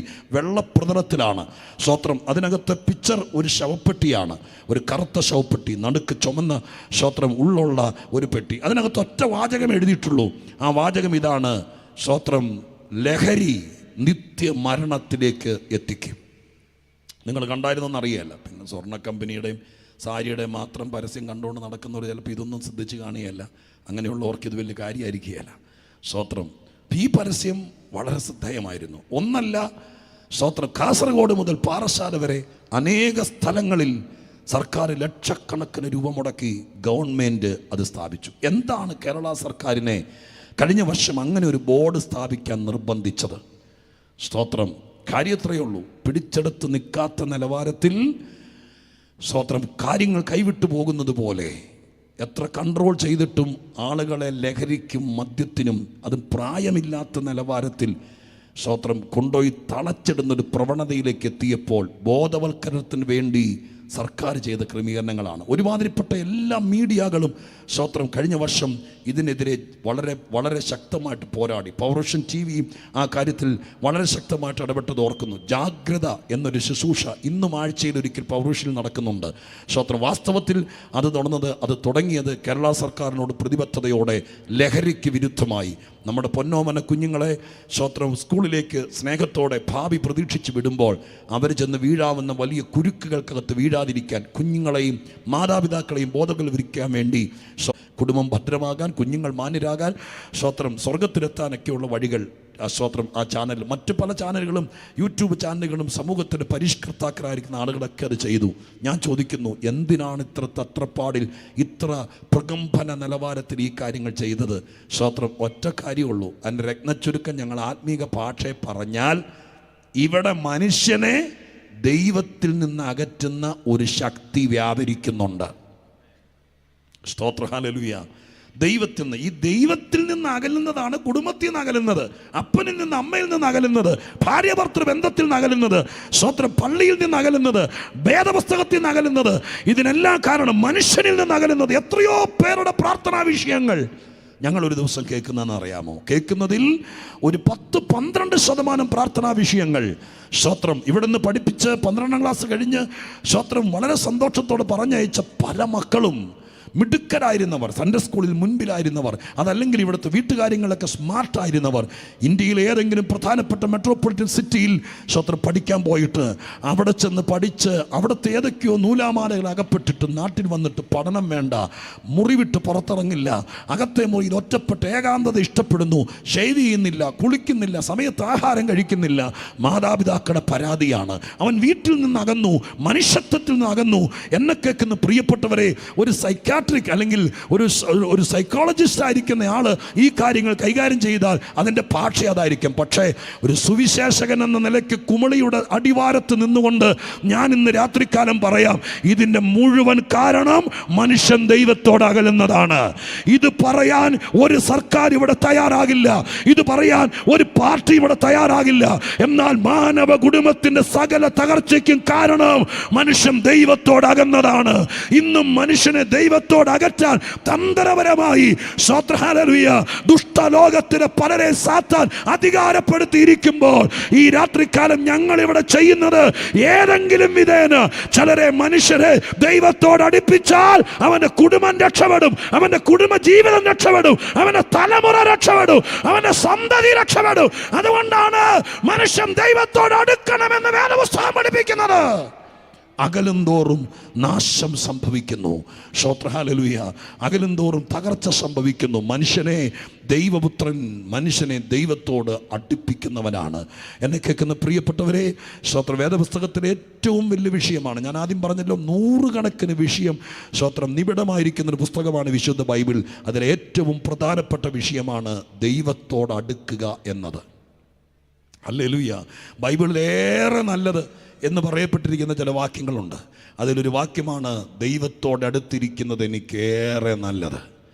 സ്തോത്രം ഹല്ലേലൂയ. ദൈവത്തോടടുത്തിരിക്കുന്നത്. ഇന്ന് രാത്രിക്കാലം ഞാൻ പറയാം, നിങ്ങളുടെ ജീവിതത്തിനകത്ത് നിങ്ങൾ എന്തൊക്കെ ചെയ്തിട്ടും പരിശ്രമങ്ങൾ പാഴാകുന്നെങ്കിൽ, ഈ രാത്രി ഞാൻ ശാന്തമായി പറയുന്നത്, എൻ്റെ ആവേശം കുറച്ച് ശാന്തമായി പറയാം, ഈ രാത്രി നിങ്ങൾ മനസ്സുകൊണ്ട് ദൈവത്തോടെന്ന് പറ, ഇന്നായിരിക്കുന്നതിനേക്കാൾ കുറേയും കൂടി ദൈവത്തോട് അടുക്കാൻ എനിക്ക് ആഗ്രഹമുണ്ട്. അത്രയും പറഞ്ഞാൽ നിങ്ങളെ ഏറ്റെടുക്കാൻ ഈ കർത്താവ് തയ്യാറാണ്. കാരണം കർത്താവിൻ്റെ ഉദ്ദേശം നിങ്ങളെ ഏതെങ്കിലും മതത്തോടോ സംഘടനയോടോ അടുപ്പിക്കുക എന്നുള്ളതല്ല. ഒരുപക്ഷെ അങ്ങനെയൊക്കെ തോന്നിയേക്കാം. ആളുകൾ തെറ്റിദ്ധരിപ്പിച്ച് വെച്ചിരിക്കുകയല്ലേ. സ്തോത്രം മൊത്തത്തിൽ കൺകെട്ട് പോലെയല്ലേ. ഇങ്ങനൊരു യോഗം നടക്കുമ്പോൾ, ഇങ്ങനൊരു പാട്ട് കേൾക്കുമ്പോൾ, സുവിശേഷ യോഗത്തിൻ്റെ ഒരു ബാനറോ പോസ്റ്ററോ കാണുമ്പോൾ എന്തുകൊണ്ടോ നമ്മുടെ തെറ്റിദ്ധാരണ അകത്തുള്ളതിൻ്റെ പേരിൽ ഇതൊരു മതപരിവർത്തനമാണ്, ഇത് മനുഷ്യനെ സ്തോത്രം വിറ്റ് കാശാക്കുന്ന പരിപാടിയാണെന്നൊക്കെ പഴയ കാലം മുതൽ തന്ത്രപരമായി ഹൃദയത്തിൽ സാത്താൻ അടിച്ചേൽപ്പിച്ചിരിക്കുകയാണ്. ഈ നാട്ടിലെ തലച്ചോറ് പഴുക്കാത്ത, മനസ്സ് മുരടിക്കാത്ത, സത്യസന്ധമായി കാര്യങ്ങൾ ഗ്രഹിപ്പാൻ വിചിന്തനം ചെയ്യാൻ കഴിവുള്ള സമുന്നതരായിരിക്കുന്ന ആളുകളുണ്ടെങ്കിൽ അവരുടെ മുമ്പിൽ ഞങ്ങൾ കാഴ്ചവെച്ച് പറയുന്നു, സ്തോത്രം, ഇത് വേറൊരു ഉദ്ദേശമല്ല, മനുഷ്യനെ ദൈവത്തോട് അടുപ്പിക്കാനുള്ള മാർഗമാണിത്. ഞങ്ങൾ പറയാം, ഞങ്ങൾ രക്ഷപ്പെട്ടത് ദൈവത്തോടടുത്തതിന് ശേഷമാണ്. സ്തോത്രം. അതിന് എത്ര പേര് ഇന്ന് രാത്രിക്കാലം ഇവിടെ സാക്ഷികളുണ്ട്? ഞങ്ങൾ രക്ഷപ്പെട്ടത്, തകർന്നെടുത്തുനിന്ന് രക്ഷപ്പെട്ടത് യേശു ഒരു മുഖാന്തരമാണെന്ന് പറഞ്ഞല്ലോ. സ്തോത്രം ഹല്ലേലൂയ. എന്നാൽ ഇന്ന് രാത്രി ഇവിടെ ഇരുന്ന് കരമുയർത്തി സ്തോത്രം പറഞ്ഞ ദൈവസ്ഥന് നിൽക്കുന്നത്, ഞങ്ങൾ ജീവിക്കാൻ തോന്നി തുടങ്ങിയത് ദൈവത്തോടടുത്തതിന് ശേഷമാണ്. അപ്പന് പണമുള്ളത് കൊണ്ടല്ല, ഇവിടെ ഏലത്തോട്ടമോ തേയിലത്തോട്ടമോ ഉള്ളത് കൊണ്ടല്ല. ഇതിനേക്കാളൊക്കെ ഒത്തിരി ഉള്ളവർ, ജീവിതം അടുത്തവരുണ്ട്, ആരോടും പറയാതെ ഇതെല്ലാം എഴുതി വെച്ചിട്ട് മരിച്ചവരുണ്ട്. സ്തോത്രം. ഇന്ത്യ മുഴുവൻ വലിയ ഫ്രാഞ്ചൈസികൾ ഉണ്ടായിരുന്നു. ഉണ്ടായിരുന്നൊരു മനുഷ്യൻ നമ്മുടെ കാലഘട്ടത്തിൽ കൊറോണയ്ക്ക് ശേഷം ഈ തലമുറയിലാണ് ഹല്ലേലൂയ നമ്മുടെ നാട്ടിൽ കോടീശ്വരനായിരിക്കുന്ന മനുഷ്യൻ കോഫി ഡേ എന്ന് പറയുന്ന ഒരു ഫ്രാഞ്ചൈസി ലോകം മുഴുവൻ വ്യാപിച്ചിരുന്ന ഒരു മഹാപ്രസ്ഥാനത്തിൻ്റെ ഉടമ തൻ്റെ ഡ്രൈവറുമായി ബാംഗ്ലൂരിൽ നിന്ന് വണ്ടി ഓടിച്ചു വന്ന് കർണാടക തീരത്തുള്ള ഒരു വലിയ പാലത്തിൻ്റെ മുകളിൽ വണ്ടിയിട്ട് ഡ്രൈവറോട് ഒതുങ്ങിക്കിടക്കാൻ പറഞ്ഞിട്ട് കുത്തി ഒഴുകുന്ന നദിയിലേക്ക് രാത്രിയുടെ നിശബ്ദതയിൽ കോടിക്കണക്കിന് ടേൺ ഓവറുള്ള മനുഷ്യൻ ആറ്റിൽ ചാടി ജീവിതം അവസാനിപ്പിച്ചത്. ഇതുപോലെ വിരലിൽ എണ്ണി പറയാൻ പറ്റുന്ന എത്രയോ പേരുണ്ട്. അപ്പോൾ ഇന്ന് രാത്രിക്കാലം ഞാൻ പറയാം, മനുഷ്യന്റെ വിഷയം പണമില്ലാത്തതല്ല, പേരില്ലാത്തതല്ല, അനുഷ്ഠിച്ച അല്ലെങ്കിൽ കൽപ്പിച്ചാൽ അനുഷ്ഠിക്കാൻ ആളില്ലാത്തതല്ല. മനുഷ്യന്റെ ഏറ്റവും വലിയ വിഷയം ദൈവത്തോടകന്നതാണ്. ഇന്ന് രാത്രിക്കാലം വേറെ വഴിയില്ല, വേറെ വഴിയില്ല. ഒരുപക്ഷെ ഇന്ന് രാത്രി എന്നെ കേൾക്കുന്ന നൂറുകണക്കിന് ആളുകളിൽ പലരും ഇത് തലയ്ക്ക് മീതെ തട്ടിവിട്ടാലും നിങ്ങൾ ചിലരോട് നിങ്ങളുടെ നെഞ്ചത്തേക്ക് ചൂണ്ടി ഞാൻ പറയുന്നു, നിനക്കിനി രക്ഷപ്പെടാൻ വേറെ ഇല്ല വഴി. ഒരേ ഒരു വഴിയുള്ളൂ, ദൈവത്തോടടുക്കാതെ നിനക്കിനി രക്ഷയില്ലെന്ന് പറയാൻ സ്വർഗം എന്നെ അധികാരപ്പെടുത്തുകയാണ്. അതുകൊണ്ട് ഈ രാത്രിക്കാലം ഞാൻ ദൈവത്തിൻ്റെ സന്നിധാനത്തിൽ ദൈവത്തെ ഭയപ്പെട്ടുകൊണ്ട് ഞാൻ ആ വാക്ക് പറയുന്നു. ഞാൻ വീണ്ടും വീണ്ടും എൻ്റെ പ്രസംഗത്തിന് പ്രചോദനമായി ബഹുമാനപ്പെട്ട സാറ് പറഞ്ഞ വാക്ക് ഓർക്കുന്നു. ഇന്ന് രാത്രി ഒരു വാക്ക് നിന്റെ രക്ഷയ്ക്ക് വേണ്ടി ദൈവം പറയുമെന്ന്. ഞാൻ ആ വാക്ക് ഇന്ന് രാത്രി ആർക്കോ വേണ്ടി ആവർത്തിച്ച് പറയുന്നു. നിനക്ക് രക്ഷപ്പെടാൻ ഒരു മാർഗമുണ്ട്, ആ ഒരൊറ്റ മാർഗമുള്ളൂ. ഇനി നീ ആരോടടുത്തിട്ടും കഥയില്ല, ഇനി ആരുടെ കാല് പിടിച്ചിട്ടും കഥയില്ല. ഇനി നിനക്ക് വക്കീലിനെ കൊണ്ടോ ഡോക്ടറെ കൊണ്ടോ പണം കൊണ്ടോ രക്ഷപ്പെടാൻ കഴിയില്ല. അതുകൊണ്ട് നീ ആത്മഹത്യ ചെയ്യണമെന്നല്ല പറയുന്നത്. ഇവിടുത്തെ ഏതെങ്കിലും മലയുടെ മുനമ്പിൽ കയറി താഴേക്ക് ചാടണമെന്നല്ല പറയുന്നത്. ഒരു വഴിയുണ്ട്. കാൽവരി ക്രൂശിൽ രണ്ട് കള്ളന്മാരുടെ നടുവിൽ ആകാശത്തിന്റെ ഭൂമിയുടെ മധ്യത്തിൽ കൈകാലുകൾ കാരിരുമ്പാണി കേൾപ്പിച്ചു കൊടുത്ത് ഏതെങ്കിലും വിധേന മനുഷ്യനെ ദൈവത്തോട് അടുപ്പിക്കാൻ വേണ്ടി പ്രാണത്യാഗത്തോളം ആയിപ്പോയ ഒരുവൻ ലോകത്തിൽ വന്നിരുന്നു. അവൻ ആണ്ടിലൊരിക്കൽ കേക്ക് മുറിക്കാൻ ആണ്ടിലൊരിക്കൽ പോത്തിറച്ചി മേടിക്കാനും അല്ല ഈ ലോകത്തിൽ വന്നത്. പിന്നെയോ മനുഷ്യനെ ദൈവത്തോട് അടുപ്പിക്കാനാണ്. ഇന്ന് രാത്രി ഇതിനകത്ത് എത്ര പേർ അകത്തോ പുറത്തോ രക്ഷപ്പെടാൻ ആഗ്രഹിക്കുന്നവരുണ്ട്? അവരിന്ന് രാത്രിക്കാലം ഞാനത് പറഞ്ഞുകൊണ്ടിരിക്കുമ്പോൾ തന്നെ എന്റെ ശബ്ദത്തിന് മീതെ ഉച്ചഭാഷണിക്കൂടെ വളരെ ക്രമീകൃതമായി സുന്ദരമായി തരുന്ന ഈ വലിയ ഉച്ചഭാഷയ്ക്ക് മീതെ നിങ്ങളുടെ ശബ്ദം ഉയർത്തി പറ, എന്റെ കുഞ്ഞിനെ കൂടെ ദൈവത്തോട് അടുപ്പിക്ക, എന്റെ പ്രിയപ്പെട്ടവനെ കൂടി ദൈവത്തോട് അടുപ്പിക്ക, എന്റെ കർത്താവേ എന്നെ കൂടെ ദൈവത്തോട് അടുപ്പിക്ക എന്ന് പറഞ്ഞാൽ ഈ രാത്രി ദൈവപുത്രന്റെ ആണിപ്പാടുള്ള കരം കൊണ്ട് തീവണ്ടിയുടെ മുമ്പിൽ നിന്ന് പാളത്തിൽ നിന്ന് വലിച്ചു മാറ്റുന്നത് പോലെ നിന്റെ അനർത്ഥത്തിന്റെ മുഖത്ത് നിന്ന്, നിന്റെ ആപത്തിന്റെ കയത്തിൽ നിന്ന് സ്വർഗത്തിലെ ദൈവത്തിന്റെ പുത്രന്റെ കരം നിന്നെ വലിച്ചെടുത്ത് കളയുമെന്നല്ല, നിന്നെ ദൈവത്തോട് ചേർത്തൊട്ടിക്കും. ഇന്ന് രാത്രി അതിന്റെ സമയമാണ്. പൗലോസിന്റെ ഭാഷയെ പറഞ്ഞാൽ കാട്ടുമരത്തിൽ നിന്ന് വെട്ടിയെടുത്ത് നിന്നെ നല്ല ഫലം കായ്ക്കുന്ന നല്ല മരത്തോട് ചേർത്തൊട്ടിക്കാൻ സ്വർഗത്തിലെ ദൈവത്തിന്റെ പുത്രൻ ഇവിടെ ഇറങ്ങി വന്നിട്ടുണ്ട്. വിശ്വസിക്കുന്നവർ മാത്രം എന്റെ കൂടെ നിന്ന് സ്തോത്രം പറഞ്ഞു. എവിടേക്കോ ദൈവം ഈ വചനം അയക്കുന്നുണ്ട്, ആരിലോ ദൈവം ഇത് വിതയ്ക്കുന്നുണ്ട്. അതിവിടെ മുളയ്ക്കും, ഇതിവിടെ പെർഫോം ചെയ്യും, ഇതിവിടെ നിറവേറും. എന്റെ കർത്താവ് ഈ സീറ്റിൽ ഇരുന്നപ്പോൾ എന്നോട് പറഞ്ഞത്, നീ പ്രസംഗിക്ക്, അത് നിവർത്തിയാകാൻ ഞാൻ ജാഗരിച്ചോളാന്ന്. അങ്ങനെയാണെങ്കിൽ ഇന്ന് രാത്രി 14-ാം തീയതി രാത്രി, കോടമഞ്ഞുള്ള ഈ രാത്രി, തണുപ്പുള്ള ഈ രാത്രി, ഇതിനകത്ത് നിന്ന് ഞാൻ ഉറക്കെ പറയുന്നു, എന്റെ യേശു ആരെയും ദൈവത്തോട് അകറ്റിയിട്ടില്ല, ആരുടെയും വഴി അടച്ചിട്ടില്ല, ആരെയും തകർത്തിട്ടില്ല. ലോകത്തിൽ ഒരുവനും അവന് നേരെ വിരൽ ചൂണ്ടാൻ കഴിഞ്ഞിട്ടില്ല. അവൻ മനുഷ്യനെ ദൈവത്തോട് അടുപ്പിക്കാൻ വന്നവനാണ്. ഈ അത്യാധുനിക കാലഘട്ടത്തിലും ആരെങ്കിലും ദൈവത്തോട് കരഞ്ഞാൽ അവരെ കൈക്ക് പിടിച്ച് ദൈവത്തോട് ചേർത്തൊട്ടിക്കാൻ എന്റെ ദൈവം വിശ്വസ്തനാണെന്ന് ഞാൻ ഉറക്കെ പറയുമ്പോൾ എത്ര ദൈവമക്കൾ ഇന്ന് രാത്രി യേശുവിന് മാത്രം മഹത്വം കൊടുക്കും.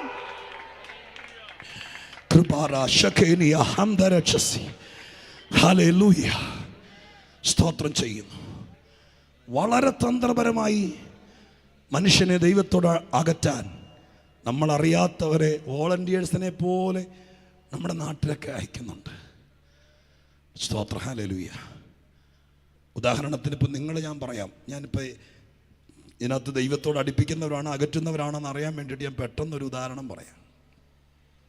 നിങ്ങൾ ഈ യോഗത്തിന് പോരാൻ വേണ്ടിയിട്ട് ഒരു 5:30 ആകുമ്പോഴത്തേക്ക് ഒരുങ്ങുന്ന സമയത്ത് നിങ്ങളുടെ വീട്ടിലേക്ക് വന്നിട്ട് ഒരാൾ ചോദിക്കുക, തിടുക്കത്തോണ്ട് എവിടെ പോവാ? പറയാണ്, സ്തോത്രം, കൺവെൻഷൻ ഉണ്ട്, യോഗത്തിന് പോവുക, ഇന്നിടത്താണ് എന്ന് പറയുമ്പോൾ ആ കക്ഷി പറയാന്നിരിക്കട്ടെ, നിനക്ക് വേറെ പണിയൊന്നുമില്ലേ? വീട്ടിലിരിക്കേണ്ടതിന് പോലെ ഈ മഞ്ഞും കൊണ്ട് വെറുതെ അങ്ങനെ പറയുന്ന ഒരാളെ കണ്ടാൽ നിങ്ങൾ ഓർത്തോളണം, അദ്ദേഹത്തിൻ്റെ പേരെന്താണെങ്കിലും ആ കക്ഷി മനുഷ്യനെ ദൈവത്തിൽ നിന്ന് അകറ്റുന്നവനാ. സ്തോത്രം, മനസ്സിലായല്ലോ? അപ്പം ഇതിന് വാലും തലേന്ന് അകമെന്ന് വെച്ച ആൾ വരണ്ട. നമ്മുടെ ചുറ്റുവട്ടത്ത് തന്നെയുണ്ട്. ഈ യോഗം കാണുമ്പോൾ ഒരു വക പുച്ഛം, സ്തോത്രം, അല്ലെങ്കിൽ ഇതിനെ കാണുമ്പോൾ ഒരു തരം നോട്ടം. ഇപ്പോൾ ഓർത്തോളണം, ഈ കക്ഷി മറ്റേ കൂട്ടരാണ്.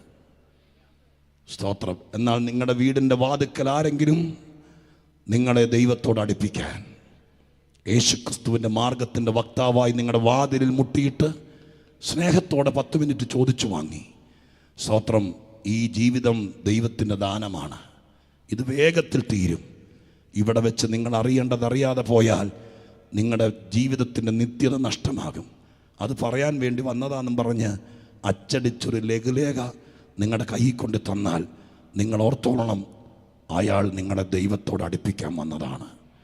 ഇന്ന് രാത്രി വിവേകമുള്ള ഹൃദയത്തോടെ നിങ്ങൾ ആളെ തിരിച്ചറിഞ്ഞാൽ ഈ രാത്രി ഞാൻ പറയാം സഹോദര, നിൻ്റെ ജീവിതം ദൈവത്തോടടുത്താൽ രാത്രി പകലാകുന്നത് പോലെ മാറ്റപ്പെടും. സ്തോത്രം, ഹല്ലേലൂയ. ഈ മാർഗം ഇവിടെ ഔപചാരികമായി ഇനാഗുറേറ്റ് ചെയ്തത് മനുഷ്യനല്ല. ഏത്? മനുഷ്യനെ ദൈവത്തോട് അടുപ്പിക്കാൻ. അതിനുവേണ്ടി കർത്താവ് ഈ പദ്ധതി ചെയ്തത്. എങ്ങനെയാണെന്നറിയാമോ? യേശുക്രിസ്തു ലോകത്തിലുണ്ടായിരുന്ന സമയത്ത് നോട്ടീസ് അടിച്ച് സ്തോത്രം ലോകത്തിലെ മുഴുവൻ ആളുകളെ ഒരുമിച്ച് കൂട്ടി ഒരു വലിയ മലമുകളിൽ സമ്മേളനം ക്രമീകരിക്കുകയല്ലായിരുന്നു. അതിന് മറക്കാൻ കഴിയാത്ത, മനസാക്ഷിയുള്ളവന് മറക്കാൻ കഴിയാത്ത, ഈ പ്രസംഗത്തിൽ ഒഴിവാക്കാൻ പാടില്ലാത്തൊരു വാക്യമുണ്ട്. ആ വാക്യം പത്രോസിൻ്റെ ലേഖനത്തിലാണ്. 1 പത്രോസ് 3-ാം വാക്യം. എങ്ങനെയാണ് യേശു മനുഷ്യനെ ദൈവത്തോട് അടുപ്പിച്ചതെന്ന് അറിയണ്ടേ? ഇതുപോലത്തെ ഒരു യോഗം സംഘടിപ്പിച്ചുകൊണ്ടല്ല, പിന്നെ എങ്ങനെയാണെന്ന് അറിയണ്ടേ? 3:18 ഇപ്രകാരമാണ് 1 പത്രോസ് 3:18 എഴുതിയിരിക്കുന്നത്. ശ്രദ്ധിച്ചാട്ടെ. ക്രിസ്തുവും നമ്മെ ദൈവത്തോട് അടുപ്പിക്കുക. കേട്ടോളുക, ക്രിസ്തുവും നമ്മെ ദൈവത്തോട് അടുപ്പിക്കേണ്ടതിനായി നീതിമാനായി നീതികെട്ടവർക്ക് വേണ്ടി പാപം നിമിത്തം ഒരിക്കൽ കഷ്ടം അനുഭവിച്ചു. ജഡത്തിൽ മരണശിക്ഷ കേൾക്കണേ, നിങ്ങൾ ഓർത്തേ, ഇന്ന് രാത്രി ഞാനിവിടെ മനുഷ്യനെ ദൈവത്തോട് അടുപ്പിക്കാൻ വേണ്ടി വന്നതാ. പക്ഷെ കുമളി വന്നിട്ട് ഞാൻ കുരിശും കൊണ്ട് വന്നിട്ട് കുരിശെ കിടന്ന് സ്തോത്രം എല്ലാവരും കൂടി ആണിയടിച്ച് എന്നെ ഈ മലമുകളിൽ നടുറോട്ടിൽ തൂക്കിയില്ല. അതിൻ്റെ ആവശ്യമില്ല. യേശുക്രിസ്തു മനുഷ്യനെ ദൈവത്തോട് അടുപ്പിക്കാൻ ചെയ്തത് ഒരു പ്രസംഗമല്ല, ഒരു സമ്മേളനമല്ല. മനുഷ്യവർഗത്തിൻ്റെ പാപവും ചുമന്നുകൊണ്ട് കാൽവരി ക്രൂശിൽ 2 കള്ളന്മാരുടെ നടുവിൽ ഒരിക്കൽ കഷ്ടമനുഭവിച്ചു മരിച്ചു. ചങ്കിലെ അവസാന തുള്ളി ചോര വരെയും നമുക്ക് വേണ്ടി ഊറ്റിത്തന്നു. ജഡത്തിൽ കഷ്ടമനുഭവിച്ചു. തല മുതൽ പാദം വരെ ഇഞ്ചിഞ്ചായി തകർക്കപ്പെട്ടു. റോമൻ ചമ്മട്ടി കൊണ്ട് കർത്താവിനെ അടിച്ചു കീറി. തലയിൽ മുൾക്കിരീടം വെച്ച് ആഞ്ഞടിച്ചു. സ്തോത്രം, വസ്ത്രം അഴിച്ചെടുത്തു. കറുത്ത തുണി കൊണ്ട് കണ്ണുകെട്ടി കർത്താവിൻ്റെ മുഖത്തേക്ക് റോമൻ പട്ടാളക്കാർ മുഷ്ടി ചുരുട്ടി ഇടിച്ചിട്ട് ആക്ഷേപിച്ച് ചോദിച്ചു, ഹേ പ്രവാചക, നിന്നെ തല്ലിയത് ആരെന്ന് പറയുക. ആക്ഷേപിച്ചും നിന്ദിച്ചും കാർക്കിച്ചു തുപ്പിയും നിലത്തിട്ട് ചവിട്ടിയും കർത്താവിനെ യെരൂശലേമിൻ്റെ തെരുവിലൂടെ മൃഗീയമായി പീഡിപ്പിച്ചു. സ്തോത്രം. ആ വിധത്തിലാണ് മനുഷ്യനെ പുത്രൻ ദൈവത്തോട് അടുപ്പിച്ചത്. എന്നെ കേൾക്കുന്ന പ്രിയപ്പെട്ടവരെ, ഇന്ന് രാത്രി ആത്മാവിൽ ഞാൻ പറയാം, ഇതുപോലെ മനുഷ്യനെ ദൈവത്തോട് അടുപ്പിച്ച ഒരാൾ വേറെയില്ല. അതുകൊണ്ടാണ് ഞങ്ങൾ പറയുന്നത് മറ്റൊരുത്തനിലും രക്ഷയില്ല. ശ്രദ്ധിച്ചോ, മറ്റൊരുത്തനിലും രക്ഷയില്ല. സ്തോത്രം. നാം രക്ഷിക്കപ്പെടുവാൻ ആകാശത്തിൻ്റെ കീഴെ യേശുവിൻ്റെ നാമമല്ലാതെ മറ്റൊരു നാമമില്ലെന്ന് പറയാൻ കാരണം യേശുവാണ് ജീവൻ തന്ന് മനുഷ്യനെ ദൈവത്തോട് അടുപ്പിച്ചത്. കരമുയർത്തി ദൈവമക്കൾ കർത്താവിനെ നന്ദിയോടെ സ്തോത്രം ചെയ്താട്ടെ. 4, 5, 6 കാര്യങ്ങൾ കമ്പിവാചകം പോലെ പറഞ്ഞ് സ്തോത്രം ഞാൻ ഉപസംഹാരത്തിലേക്ക് കടക്കാൻ വേണ്ടി ആഗ്രഹിക്കുകയാണ്. ഈ വാക്യത്തിൽ യേശുവിനെ കുറിച്ച് പറയുന്ന 3-ാമത്തെ കാര്യം, താൻ മുഖാന്തരം ദൈവത്തോട് അടുക്കുന്നവർക്ക് വേണ്ടി. അടുത്ത വാചകം ഇങ്ങനെയാണ്, പക്ഷവാദം ചെയ്യാൻ. പെടുന്നവർക്ക് വേണ്ടി ഞാൻ പറയാം, പക്ഷവാദം ചെയ്യുന്ന ക്രിസ്തു. പക്ഷവാദം ചെയ്യുക എന്ന് പറഞ്ഞാൽ 2 വാക്കുകളുടെ സംയോജനമാണ് പക്ഷവാദം. പക്ഷം പിടിച്ചു വാദിക്കുക. ഇന്ന് ലോകത്തിൽ 850 കോടി ആളുകൾ ജീവിച്ചിരിക്കുന്നു. 850 കോടി ആളുകൾ ജീവിച്ചിരിക്കുന്നു. 850 കോടി ആളുകൾക്കും വേണ്ടി പക്ഷവാദം ചെയ്യുമെന്നല്ല യേശു പറഞ്ഞത്. ഇന്ന മതക്കാർക്ക് വേണ്ടിയേ ഞാൻ പക്ഷപാതം ചെയ്യത്തുള്ളൂ എന്ന് പറയുന്ന ശഠനമല്ല യേശു. പിന്നെയോ അവിടെ ഒരു ക്ലോസ് ഉണ്ട്, താൻ മുഖാന്തരം ആരെങ്കിലും ദൈവത്തോടടുത്താൽ, എന്നെ കേൾക്കുന്നുണ്ടല്ലോ, താൻ മുഖാന്തരം ആരെങ്കിലും ദൈവത്തോടടുത്താൽ അവർക്ക് വേണ്ടി പക്ഷപാതം ചെയ്യും. പക്ഷം പിടിച്ചു വാദിക്കും. സ്തോത്രം. പക്ഷം പിടിച്ചു വാദിക്കും. നോക്കണേ, അപ്പം ദൈവത്തോടടുത്താൽ കഥ മാറുകയാണ്. ദൈവത്തോടടുത്താൽ ജീവിതം മാറുകയാണ്. ദൈവത്തോടടുത്താൽ ഉത്തരവാദിത്തപ്പെടാൻ ഒരാളുണ്ടാകുകയാണ്. അവന് വേണ്ടി ഇന്ന് നീ വഴി കടന്ന് വലഞ്ഞാലും നീ ആരാന്ന് ചോദിക്കാൻ ആരും ഉണ്ടാകില്ല. സ്തോത്രം. നീ ചത്തോ ജീവിച്ചോ എന്ന് വിളിച്ചു ചോദിക്കാൻ ആരും കാണില്ല. എത്രയോ അമ്മമാര് പറഞ്ഞു കേട്ടിരിക്കുന്നു, സ്വന്തം മക്കൾ പോലും തിരിഞ്ഞു നോക്കാനില്ല. എന്നാൽ ഇന്ന് രാത്രി ഞാനൊരു സുവാർത്ത പറയാം. ഈ രാത്രി ഞാൻ ഈ പറയുന്നത് കേട്ട് എൻ്റെ ദൈവമേ എന്നെ കൂടി അങ്ങയോട് അടുപ്പിക്കണമെന്ന് പറഞ്ഞാൽ ദൈവത്തോട് അടുക്കുന്നവർക്ക് വേണ്ടി അന്ന് മുതൽ അവന് വേണ്ടി പക്ഷം പിടിച്ചു വാദിക്കാൻ ഇവിടത്തെ ഒരു മനുഷ്യനല്ല, ദൈവത്തിന്റെ പുത്രൻ തയ്യാറാകുകയാണ്. ദൈവത്തോടടുക്കുന്നവർക്ക് വേണ്ടി പക്ഷപാതം ചെയ്യാൻ അതിൻ്റെ ഒത്തിരി നേർചിത്രങ്ങൾ വിശുദ്ധ ബൈബിളിനകത്തുണ്ട്. ഒരു കാര്യം പറഞ്ഞുകൊണ്ട് ഞാൻ വേഗത്തിൽ മുമ്പോട്ട് വരാം. സ്തോത്രം. കേൾക്കണേ, കർത്താവ് പറഞ്ഞൊരു ഉപമയുണ്ട്. കർത്താവ് തന്നെ പറഞ്ഞൊരു ഉപമയുണ്ട്. അതിന് ഏറ്റവും ഉതകുന്നത്, നിങ്ങൾക്ക് പെട്ടെന്ന് മനസ്സിലാകാൻ പറ്റുന്നത് ഇങ്ങനെയാണ് എഴുതിയിരിക്കുന്നത്. ഒരു മനുഷ്യൻ തൻ്റെ മുന്തിരിത്തോട്ടത്തിൽ നട്ടിരുന്ന ഒരു സ്തോത്രം അത്തിവൃക്ഷമുണ്ടായിരുന്നു. 3 വർഷം കഴിഞ്ഞപ്പോൾ അതിനകത്ത് ഫലം തെരഞ്ഞു വന്നു. സ്തോത്രം. 3 വർഷം കഴിഞ്ഞ് വന്നപ്പോൾ അതിനകത്ത് ഫലമില്ല. അപ്പം തോട്ടത്തിൻ്റെ ഉടമസ്ഥൻ ഈ വൃക്ഷത്തെ നോക്കിയിട്ട് പറഞ്ഞു, ഇതിനെ വെട്ടിക്കളഞ്ഞേക്കാം. സ്തോത്രം. ഈ ഉപമയിലെ തോട്ടക്കാരൻ പിതാവായ ദൈവവും ഈ തോട്ടത്തിൻ്റെ നോട്ടക്കാരൻ യേശുക്രിസ്തുവുമായിട്ടാണ് ചിത്രീകരിക്കുന്നത് ഈ കഥയിൽ, ഈ ഉപമയിൽ. അപ്പം നോട്ടക്കാരനായിരിക്കുന്ന ക്രിസ്തു, സ്തോത്രം, ഈ മരത്തെ നോക്കിയിട്ട് പിതാവായ ദൈവത്തോട് പറയുകയാണ്, 1 വർഷം കൂടി നിൽക്കട്ടെ. സ്തോത്രം. അങ്ങനെ പറഞ്ഞങ്ങ് നിർത്തിയില്ല യേശു. ഞാൻ പറയുന്നത് പക്ഷപാതം ചെയ്യുന്ന യേശുവിനെയാണ്. അങ്ങനെ പറഞ്ഞങ്ങ് നിർത്തിയില്ല. അടുത്ത വാക്ക് നിങ്ങൾ കേട്ടിട്ടുണ്ടോ, വായിച്ചിട്ടുണ്ടോ? എന്നെ ശ്രദ്ധിച്ചിരുന്നു. സ്തോത്രം. കേട്ടിട്ടുണ്ടോ? അതിങ്ങനെയാണ്, ഞാൻ, ആ വാക്ക് കേൾക്കണം, ഞാൻ അതിൻ്റെ ചോട്ടിൽ കിളയ്ക്കാം, ഞാൻ അതിന് വളമിടാം, ഞാൻ അതിന് വെള്ളമൊഴിക്കാം. സ്തോത്രം. ഹല്ലേലൂയ. ഇന്ന് രാത്രി എന്നെ കേൾക്കുന്ന പ്രിയപ്പെട്ടവരെ, നിങ്ങൾ ശ്രദ്ധിക്കുന്നുണ്ടോ? സ്തോത്രം. 1 കൊല്ലോടെ നിൽക്കട്ടെ, തന്നെ കാക്കിയൊന്ന് നോക്കാന്നല്ല പറഞ്ഞത്. യേശു എന്ത് പറഞ്ഞു? ഞാൻ അതിൻ്റെ ചോട്ടിൽ കിളയ്ക്കാം, ഞാൻ കിളയ്ക്കാം. അന്യസംസ്ഥാന തൊഴിലാളിയെ കൊണ്ട് ഞാൻ കിളപ്പിക്കാന്നല്ല പറഞ്ഞത്, ഞാൻ കിളയ്ക്കാം. സ്തോത്രം. നിങ്ങൾക്ക് യേശുവിൻ്റെ ആത്മാർത്ഥത മനസ്സിലാവുന്നുണ്ടോ? സ്തോത്രം. ഞാൻ കിളയ്ക്കാം. സ്തോത്രം. പഴയ നിയമത്തിൻ്റെ അവസാന കണ്ണിയായി യോഹന്നാൻ സ്നാപകൻ ഈ ലോകത്തിൽ വന്നപ്പോൾ അന്ന് യോഹന്നാൻ്റെ ഒരു പ്രഭാഷണ മധ്യത്തിൽ യോഹന്നാൻ പറഞ്ഞു, കായ്ക്കാത്ത വൃക്ഷങ്ങളുടെ ചോട്ടിൽ കോടാലി വെച്ചിരിക്കുന്നു. സ്തോത്രം. അതായിരുന്നു ന്യായപ്രമാണ മതങ്ങൾ പറഞ്ഞത്. എന്നാൽ യേശുക്രിസ്തു കോടാലി വെച്ചെന്നല്ല പറഞ്ഞത്, കൂന്താലിയും കൊണ്ടുവരാം. രണ്ടും തമ്മിലുള്ള വ്യത്യാസം മനസ്സിലായോ? ഇന്ന് രാത്രികാലം രക്ഷപ്പെടാൻ ആഗ്രഹം ഉണ്ടെങ്കിൽ യേശുവിൻ്റെ കൂടെ നിന്നോ. സ്തോത്രം. കോടാലി വെച്ച വിഷയങ്ങളെ സ്വർഗം കോടാലി എടുത്തു മാറ്റി പകരം കൂന്താലി കൊണ്ടെന്ന് കിളച്ച് നാട്ടുകാരുടെ നടുവിൽ നിന്നെ, നിന്റെ മക്കളെ ഫലം കായ്പിക്കുന്ന ഉത്തരവാദിത്വം ഇന്ന് രാത്രി ഇവിടെ ഇരിക്കുന്ന ഉപദേശിയോ പ്രസംഗിക്കുന്ന ഞാനോ അല്ല. ഞാൻ തുടക്കം മുതൽ പറയുന്നു, ഉത്തരവാദിത്വമുള്ളൊരു ദൈവത്തെയാണ് ഞങ്ങൾ പ്രസംഗിക്കുന്നത്. ആർക്കെങ്കിലും ദൈവത്തോട് അടുക്കാൻ മനസ്സുണ്ടെങ്കിൽ അവൻ 10ാം ക്ലാസ്സിൽ പൊട്ടിയവനാണെങ്കിലും ഫലം കായ്പിക്കുന്ന കാര്യം ദൈവമേറ്റു. എത്രയോ പേരെ വേണമെങ്കിൽ ഞാൻ നിങ്ങളുടെ നാട്ടിൽ കൊണ്ടുവരാം. സ്തോത്രം. ഹല്ലേലൂയ. എല്ലാ വഴി അടഞ്ഞവൻ, സ്കൂളിൽ പോയിട്ട് മലയാളം അല്ലാതെ വേറൊരു ഭാഷ ആരൊക്കെ പഠിപ്പിച്ചിട്ടും പഠിക്കാത്തവൻ, നോക്കിയിട്ടും പഠിക്കാൻ കഴിയാത്തവൻ, സ്തോത്രം, എന്തൊക്കെ ശ്രമിച്ചിട്ടും നടക്കാത്തവൻ, സ്തോത്രം. ഹലോ, ഞാനൊക്കെ പഠിച്ച കാലത്ത് സ്തോത്രം 4ൻ്റെ പട്ടിക പോലും പഠിക്കാൻ ബുദ്ധിമുട്ടിയവനാ. സ്തോത്രം. പക്ഷെ മഹാദൈവത്തിൻ്റെ കൃപ കൊണ്ട് ഞാൻ ഈ വാക്യം പറയുമ്പോൾ ലജ്ജയില്ലാതെ പറയുക, എന്തെങ്കിലും ഫലമുണ്ടെങ്കിൽ കർത്താവ് കിളച്ചതുകൊണ്ടാണ്. സാരന്മാർ പഠിപ്പിച്ച് അവരെ കുറ്റം പറയുന്നില്ല, മാതാപിതാക്കൾ ഉപദേശിച്ചു അവരെയും കുറ്റം പറയുന്നില്ല. പക്ഷെ രക്ഷപ്പെട്ടത് യേശു കിളയ്ക്കാൻ തുടങ്ങിയതിന് ശേഷമാണ്. ഇന്ന് രാത്രി ഞാൻ നിന്നോട് പറയാം, സ്തോത്രം, ഒരുപാട് പേര് കിളച്ചിട്ടും ഗുണമില്ലാതെ പോയ നിന്റെ കുടുംബത്തിൽ ഫലം കായ്ക്കണം എന്നുണ്ടെങ്കിൽ ഇന്ന് രാത്രി യേശു ആ ഉത്തരവാദിത്വം ഏറ്റെടുക്കും. എന്തൊക്കെ ചെയ്തിട്ടും ഗുണം വരാതെ വസ്തു വിറ്റ് നാട് വിട്ടു പോകാനിരിക്കുന്ന ആരെങ്കിലും ഉണ്ടെങ്കിൽ സ്വർഗം നിന്റെ മുമ്പിൽ കയറി എന്ന് പറയുന്നു, വിൽക്കരുത്, ഞാൻ അവിടെ ഫലം കായ്പിക്കാം. നിനക്ക് അവിടെ നിൽക്കാൻ പറ്റുമെങ്കിൽ നിൽക്ക. നീ ദൈവത്തോടടുത്താൽ നിനക്ക് വേണ്ടി ഞാൻ ഉത്തരവാദിത്വപ്പെടാം. പക്ഷവാതം കഴിക്കാം. ഹല്ലേലൂയ. എത്ര ആഗ്രഹിച്ചിട്ടും മദ്യപാനത്തിൽ നിന്ന് മോചനം നേടാതെ, മയക്കുമരുന്നില്ലാതെ ജീവിക്കാൻ പറ്റാതെ, ജീവിതത്തിലെ ചില ദുർമാർഗങ്ങളും ദുശീലങ്ങളും വിട്ടുമാറാതെ, അതിന് ധ്യാനം കൂടിയിട്ടും പ്രാർത്ഥിച്ചിട്ടും ഞങ്ങളെപ്പോലുള്ള ആളുകളെ കൊണ്ട് പ്രാർത്ഥിപ്പിച്ചിട്ടും വെള്ളം കുടിപ്പിച്ചിട്ടും എണ്ണ പ്രാർത്ഥിച്ച് തന്നിട്ടൊന്നും രക്ഷപ്പെടുന്നില്ലെങ്കിൽ അതൊക്കെ അതിൻ്റെ അവസാനത്തെ പടിയാന്ന് കാണരുത്. അതിൻ്റെ ഏറ്റവും വലിയ പടി ദൈവത്തോടടുക്കലാണ്. ഇന്ന് രാത്രി യേശു ആ ഉത്തരവാദിത്വം ഏറ്റെടുക്കുക. എത്ര പേർ ഈ രാത്രികാലം ദൈവസന്നിധിയിൽ വിശ്വസിക്കും, കർത്താവ് നിന്നെ ഫലം കായ്പിക്കാൻ, നിന്റെ കുടുംബം രക്ഷപ്പെടും, നിന്റെ ബിസിനസ് രക്ഷപ്പെടും, നിന്റെ തലമുറ രക്ഷപ്പെടും.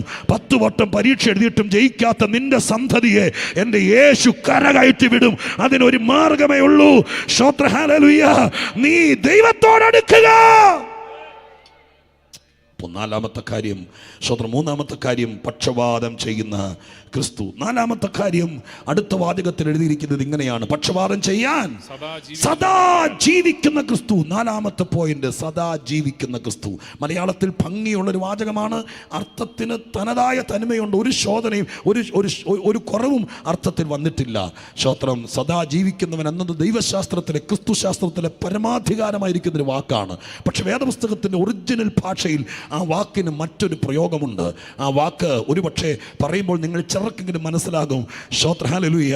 സ്തോത്രം. At any time available. ഏത് സമയത്തും സദാ ജീവിക്കുക എന്ന വാക്കിൻ്റെ മറ്റൊരു പ്രയോഗമാണ് എപ്പോഴും അവൈലബിൾ ആണവൻ എന്ന് പറഞ്ഞാൽ മനസ്സിലായോ? മനസ്സിലായി കാണത്തില്ല. കാരണം അതിനൊക്കെ ഓരോ രാത്രി പറയേണ്ടതാണ്. ഞാൻ ഈ 5 മിനിറ്റ് കൊണ്ട് പറഞ്ഞു തീർക്കുന്നത്. അപ്പോൾ മനസ്സിലാക്കാൻ ബുദ്ധിമുട്ടുണ്ടെന്ന് അറിയാം, എങ്കിലും ഞാൻ വേഗത്തിൽ പറയാം. സ്തോത്രം, കേൾക്കണേ. അവൈലബിൾ എന്ന് പറഞ്ഞാൽ എപ്പോഴും യേശുക്രിസ്തുവിനെ രക്ഷകനായി കിട്ടിയാൽ അവർ രക്ഷപ്പെട്ടു. അതിൻ്റെ കാര്യം എന്താണ്? ഏത് പാതിരാത്രിക്കും, ചൊവ്വാഴ്ചയോ വെള്ളിയാഴ്ചയോ ഞായറാഴ്ചയോ തിങ്കളാഴ്ചയോ ഏത് സമയത്തും, രാഹുകാലത്തോ ഗുളികകാലത്തോ ഏത് കാലത്തും എപ്പോഴും അവൈലബിളാണ് യേശു. ചിലരെ എപ്പോഴും കിട്ടിയല്ല. ഇപ്പം മണി 9 ഈ സമയത്ത് വില്ലേജ് ഓഫീസിൽ പോയിട്ടൊരു കാര്യം നടത്താൻ പറ്റുമോ? നാളെ രാവിലെ 10 മണിയാണ്. അവരാരെങ്കിലും കേട്ടാൽ എന്നെ വഴക്കുണ്ടാക്കും. സ്തോത്രം. 10 മണിയെന്നാ സമയം. 10 മണിക്ക് എന്നാ നടക്കുമോ? എത്ര ദിവസം യേശുവിൻ്റെ പ്രത്യേകത പറയാം. യേശുവിന് രാത്രിയില്ല, പകലില്ല, വെള്ളിയില്ല, ഞായറില്ല, ഒന്നുമില്ല.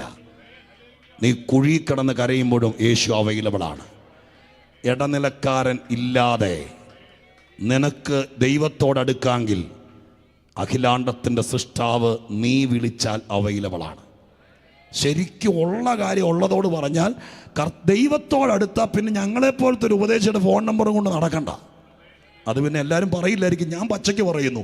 സ്തോത്രം, ഹല്ലേലൂയ. ആരുടെയെങ്കിലും അരിമേടിക്കൽ മുട്ടിയാലും വേണ്ടില്ല, സത്യം പറയണമല്ലോ. സ്തോത്രം. ദൈവത്തോടടുത്താൽ നിങ്ങൾ പിന്നെ ഉപദേശിമാരുടെയും കൃപാവരപ്രാപ്തിയുടെയും ഒന്നും പുറകെ നടക്കണ്ട. നിങ്ങൾ വിളിച്ചാൽ യേശു വരും. സ്തോത്രം, ഹല്ലേലൂയ. അത്രയ്ക്ക് ഓപ്പണാണ് കർത്താവ്. സദാ ജീവിക്കുന്നവനെന്ന് പറഞ്ഞതിൽ അർത്ഥം നിങ്ങൾക്ക് എപ്പോഴും അവനെ കിട്ടും. ഹല്ലേലൂയ. നിങ്ങൾ ഓർത്ത് ഒന്നോടെ ഞാൻ തെളിയിച്ച് പറഞ്ഞ് നിർത്താൻ വേണ്ടി ശ്രമിക്കാം. ഒന്നോടെ തെളിയിച്ച് പറഞ്ഞ് നിർത്താൻ വേണ്ടി ശ്രമിക്കാം. കേൾക്കണേ. സ്തോത്രം, ഹല്ലേലൂയ. നിങ്ങൾ സ്തോത്രം ഇവിടെ തൊട്ടടുത്ത് ഒരു സ്തോത്രം ചായക്കട ഉണ്ടെന്ന് വിചാരിച്ചോ. നാളെ രാവിലെ നിങ്ങൾക്ക് ശാരീരിക ബുദ്ധിമുട്ടുള്ളതിൻ്റെ പേരിൽ കുഞ്ഞുങ്ങളെ സ്കൂളിൽ വിടാൻ വേണ്ടി ബ്രേക്ക്ഫാസ്റ്റ് ഉണ്ടാക്കാൻ പറ്റിയില്ല. അപ്പോൾ നിങ്ങളുടെ മൂത്ത മോനോട് നിങ്ങൾ പറയുകയാണ്, തൊട്ടടുത്തുള്ള കടയിൽ പോയി സ്തോത്രം 10 പാലപ്പം മേടിക്കാൻ പറഞ്ഞെന്നിരിക്കട്ടെ രാവിലത്തേക്ക്. എൻ്റെ കയ്യിൽ കൊച്ചുദാഹരണങ്ങളേ ഉള്ളൂ. ബാലരമ കഥകളില്ല, ഗൂഗിളിൽ തപ്പിയെടുത്തില്ല. ഞാനൊരു നാടനായതിൻ്റെ പേരിൽ കൊച്ചു ഉദാഹരണം പറഞ്ഞുകൊണ്ട് എന്നെ കണ്ണു വിഴിച്ച് നോക്കരുത്. 10 മണിക്ക് രാവിലെ നിങ്ങൾ 10 അപ്പം മേടിക്കാൻ വേണ്ടി വിട്ടപ്പോൾ ആ കടയെ തുറന്നിട്ടുണ്ടെങ്കിൽ, ആ കടയിൽ അപ്പം ഉണ്ടെങ്കിൽ പിന്നെ കുമളി പോയി മേടിക്കണോ? ഇവിടെ കട പൂട്ടിയിരിക്കുകയാണ്, ഇവിടെ അപ്പം ഇല്ലെങ്കിൽ കുമളി പോയ പോരെ? യേശുക്രിസ്തു കട പൂട്ടുന്നില്ല. അവനെ കിട്ടിയവർക്ക് പിന്നെ വേറൊരാളെ ആശ്രയിക്കേണ്ടി വരില്ല. അതുകൊണ്ട് കുറച്ചുകൂടെ പച്ചയ്ക്ക് പറയാം, യേശുവിനെ കിട്ടിയവർക്ക് 25 വയസ്സ് പോലും വേറൊരു വഴിക്ക് കളയേണ്ടി വരികയില്ല. അങ്ങനെ ഉള്ളവർ ഇതിനകത്ത് ഇരിക്കുന്നുണ്ട്. സ്തോത്രം. അവരുടെ കയ്യിൽ നിന്ന് കാശ് പോലും വേറെ ആർക്കും കിട്ടിയല്ല. കാരണം യേശുവിനെ കിട്ടിയാൽ എല്ലാം കിട്ടി. അവൻ മതിയായവനാണ്, എപ്പോഴും അവൈലബിൾ ആണ്. അതുകൊണ്ട് ഞങ്ങളുടെ കർത്താവ് മുഖാന്തരം ദൈവത്തോടടുത്ത, കർത്താവിനെ രക്ഷകനായി കിട്ടിയ ഒരാളെ ഇനി വേറൊരു സ്തോത്രം ആക്ക് കിട്ടുമെന്ന് ഓർത്തിരിക്കണ്ട. അതൊരു കല്യാണ നിശ്ചയം കഴിഞ്ഞ പോലെയാണ്. സ്തോത്രം. അവരുടെ നിന്ന് 10 രൂപ പോലും വേറെ ആർക്കും ഞാൻ പറയുന്നത് അമ്മയ്ക്ക് വെള്ളം കൊടുക്കുന്നെന്നുള്ളതല്ല, ഞാൻ പറയുന്നത് അർത്ഥം മനസ്സിലാവുന്നുണ്ടല്ലോ. വഴിപാട് നിറച്ചെന്നുകൊണ്ട് ആർക്കും കിട്ടുകയില്ല. കാരണം യേശു എല്ലാത്തിനും മതിയായവനാ. സ്തോത്രം. ഇത് സദാ ജീവിക്കുന്നവൻ. 4-മത്തത്. 5-മത്തത് അടുത്ത വാക്യം ഇങ്ങനെ, സദാ ജീവിക്കുന്നവൻ അവരെ പൂർണ്ണമായി രക്ഷിപ്പാൻ. 5-മത്തെ പദം, യേശുക്രിസ്തു പൂർണ്ണമായി രക്ഷിക്കുന്നവൻ. രക്ഷയുടെ പൂർണ്ണത, അതിൻ്റെ അർത്ഥം എന്താണ്?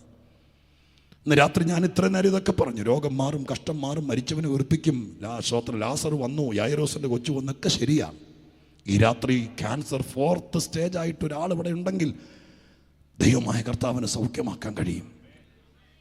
പക്ഷേ ഈ രാത്രി ക്യാൻസർ 4th സ്റ്റേജ് സൗഖ്യമായി രക്ഷപ്പെട്ട ആ മനുഷ്യൻ ഈ നാട്ടിലൊരു ലോഡിംഗ് തൊഴിലാളിയായി 20 കൊല്ലോടെ ജീവിച്ചെന്നിരിക്കട്ടെ.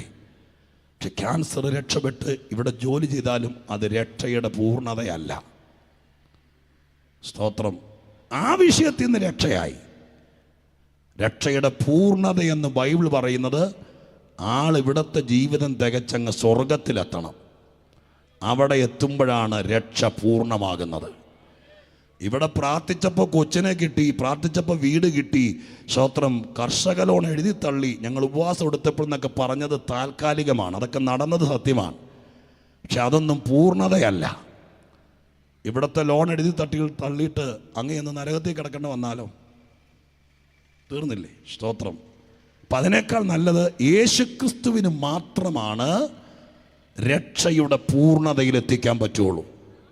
ഒരുത്തൻ സ്വർഗത്തിലെത്തണമെങ്കിൽ യേശുവിനെ കൂടാതെ കഴിയേല. അത് ഞാൻ ഒന്നോടെ പറയാം. ആർക്കൊക്കെ ഇഷ്ടപ്പെട്ടാലും പെട്ടില്ലെങ്കിലും കാൽവരി ക്രൂശിലെ മരണത്തിന് ശേഷം രക്ഷയുടെ പൂർണ്ണത ക്രിസ്തുവിൻ്റെ മരണത്തിലൂടെയാണ്.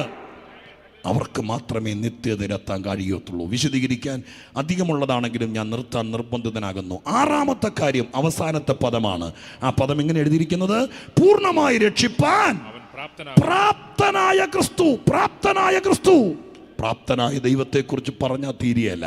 എൻ്റെ ഒരു ആവേശമാണ് വേദപുസ്തകത്തിലെ പ്രാപ്തനായ ക്രിസ്തു. ഒറ്റ വാക്ക് മാത്രം പറഞ്ഞ് നിങ്ങൾക്ക് വേണ്ടി പ്രാർത്ഥിക്കാം. പണ്ട് ദാനിയേലിനെ സിംഹക്കുഴിയിലിട്ടു.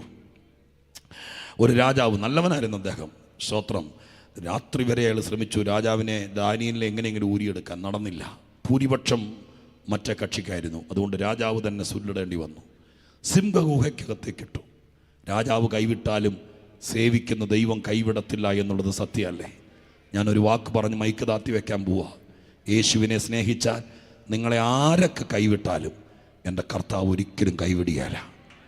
അടിമയെപ്പോലെ പണിയെടുത്ത് വിശ്വസ്തനായി നിന്ന രാജാവിൻ്റെ അടുക്കൽ രാജാവ് ശ്രമിച്ചിട്ട് നടന്നില്ല.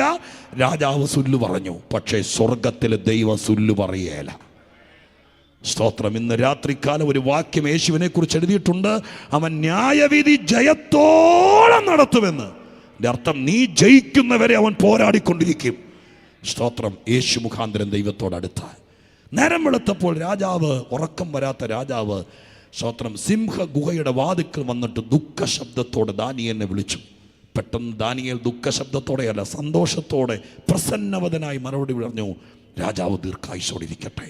ഞെട്ടിത്തരിച്ചുകൊണ്ട് രാജാവ് ചോദിച്ചൊരു ചോദ്യമുണ്ട്. ചോദ്യം ഇതാണ്, സിംഹങ്ങളുടെ വായിൽ നിന്ന് രക്ഷിപ്പാൻ നിന്റെ ദൈവം പ്രാപ്തനായോ? സ്തോത്രം. ഇന്ന് രാത്രിക്കാലം ഞാൻ രാജാവിനോടൊരു മറുപടി പറയാം, കുമടിയിൽ നിന്നുകൊണ്ട്. സിംഹത്തിൻ്റെ വായിൽ നിന്നല്ല, എൻ്റെ ദൈവം പറഞ്ഞിരിക്കുന്ന നിങ്ങളുടെ ശവക്കുഴി തുറന്നിട്ടാണെങ്കിലും എനിക്കുള്ളവനെ ഞാൻ പുറത്തെടുക്കുമെന്നാണ് ഞങ്ങളുടെ വേദപുസ്തകത്തിൻ്റെ ഉറപ്പ്. അതുകൊണ്ട് ഇന്ന് രാത്രിക്കാലം എന്നെ കേട്ട പ്രിയപ്പെട്ടവരെ, നിങ്ങൾ ആരെയും ഭയപ്പെടരുത്. ഈ യേശു നിങ്ങളുടെ ഉത്തരവാദിത്വം ഏറ്റെടുത്താൽ, അവൻ മുഖാന്തരമായാൽ പിന്നെ നിങ്ങളുടെ കല്ലറ പിളർന്നു അക്കരെ നാട്ടിലെത്തിപ്പാൻ അവൻ പ്രാപ്തനായ ദൈവമാണ്. ആ ദൈവത്തെ വിശ്വസിക്കുന്നവർ കരമുയർത്തി ഒന്നോടെ സ്തോത്രം ചെയ്താട്ടെ. കരമുയർത്തിയവരെല്ലാം ഒരു നിമിഷം എഴുന്നേറ്റ് നിൽക്കാമോ? ഒരു നിമിഷം എഴുന്നേറ്റ് നിൽക്കാമോ? കരമുയർത്തിയവരെല്ലാം എഴുന്നേറ്റ് നിൽക്കുമ്പോൾ ആരും സ്തോത്രം ഇരിപ്പിടം വിട്ട് അങ്ങോട്ടും ഇങ്ങോട്ടും പോകരുത്. വേഗത്തിൽ ഒരു വാക്ക് പ്രാർത്ഥിക്കാൻ വേണ്ടി പോകുകയാണ്. ഇന്ന് രാത്രി സുവിശേഷത്തിൻ്റെ പല ഭാഗങ്ങൾ കോർത്തിണക്കി എൻ്റെ കഴിവിൻ്റെ പരമാവധി ഈ നാട്ടിൽ ദൈവത്തിൻ്റെ വചനം പറയാൻ എനിക്കൊരു അവസരം തന്നു. ഞാൻ പറഞ്ഞു നിർത്തിയത് പ്രാപ്തനായ ക്രിസ്തുവിനെയാണ്. ഇന്ന് രാത്രികാലം സ്തോത്രം, നിങ്ങൾക്ക് പ്രാപ്തി കുറഞ്ഞതുകൊണ്ട് പലരും പറ്റിച്ചു. സ്വന്തം ജന്മഗ്രഹത്തിൽ പോലും നിങ്ങൾക്ക് മനസ്സിലായി നിങ്ങളെ ശരിക്കും പറ്റിക്കുകയായിരുന്നു.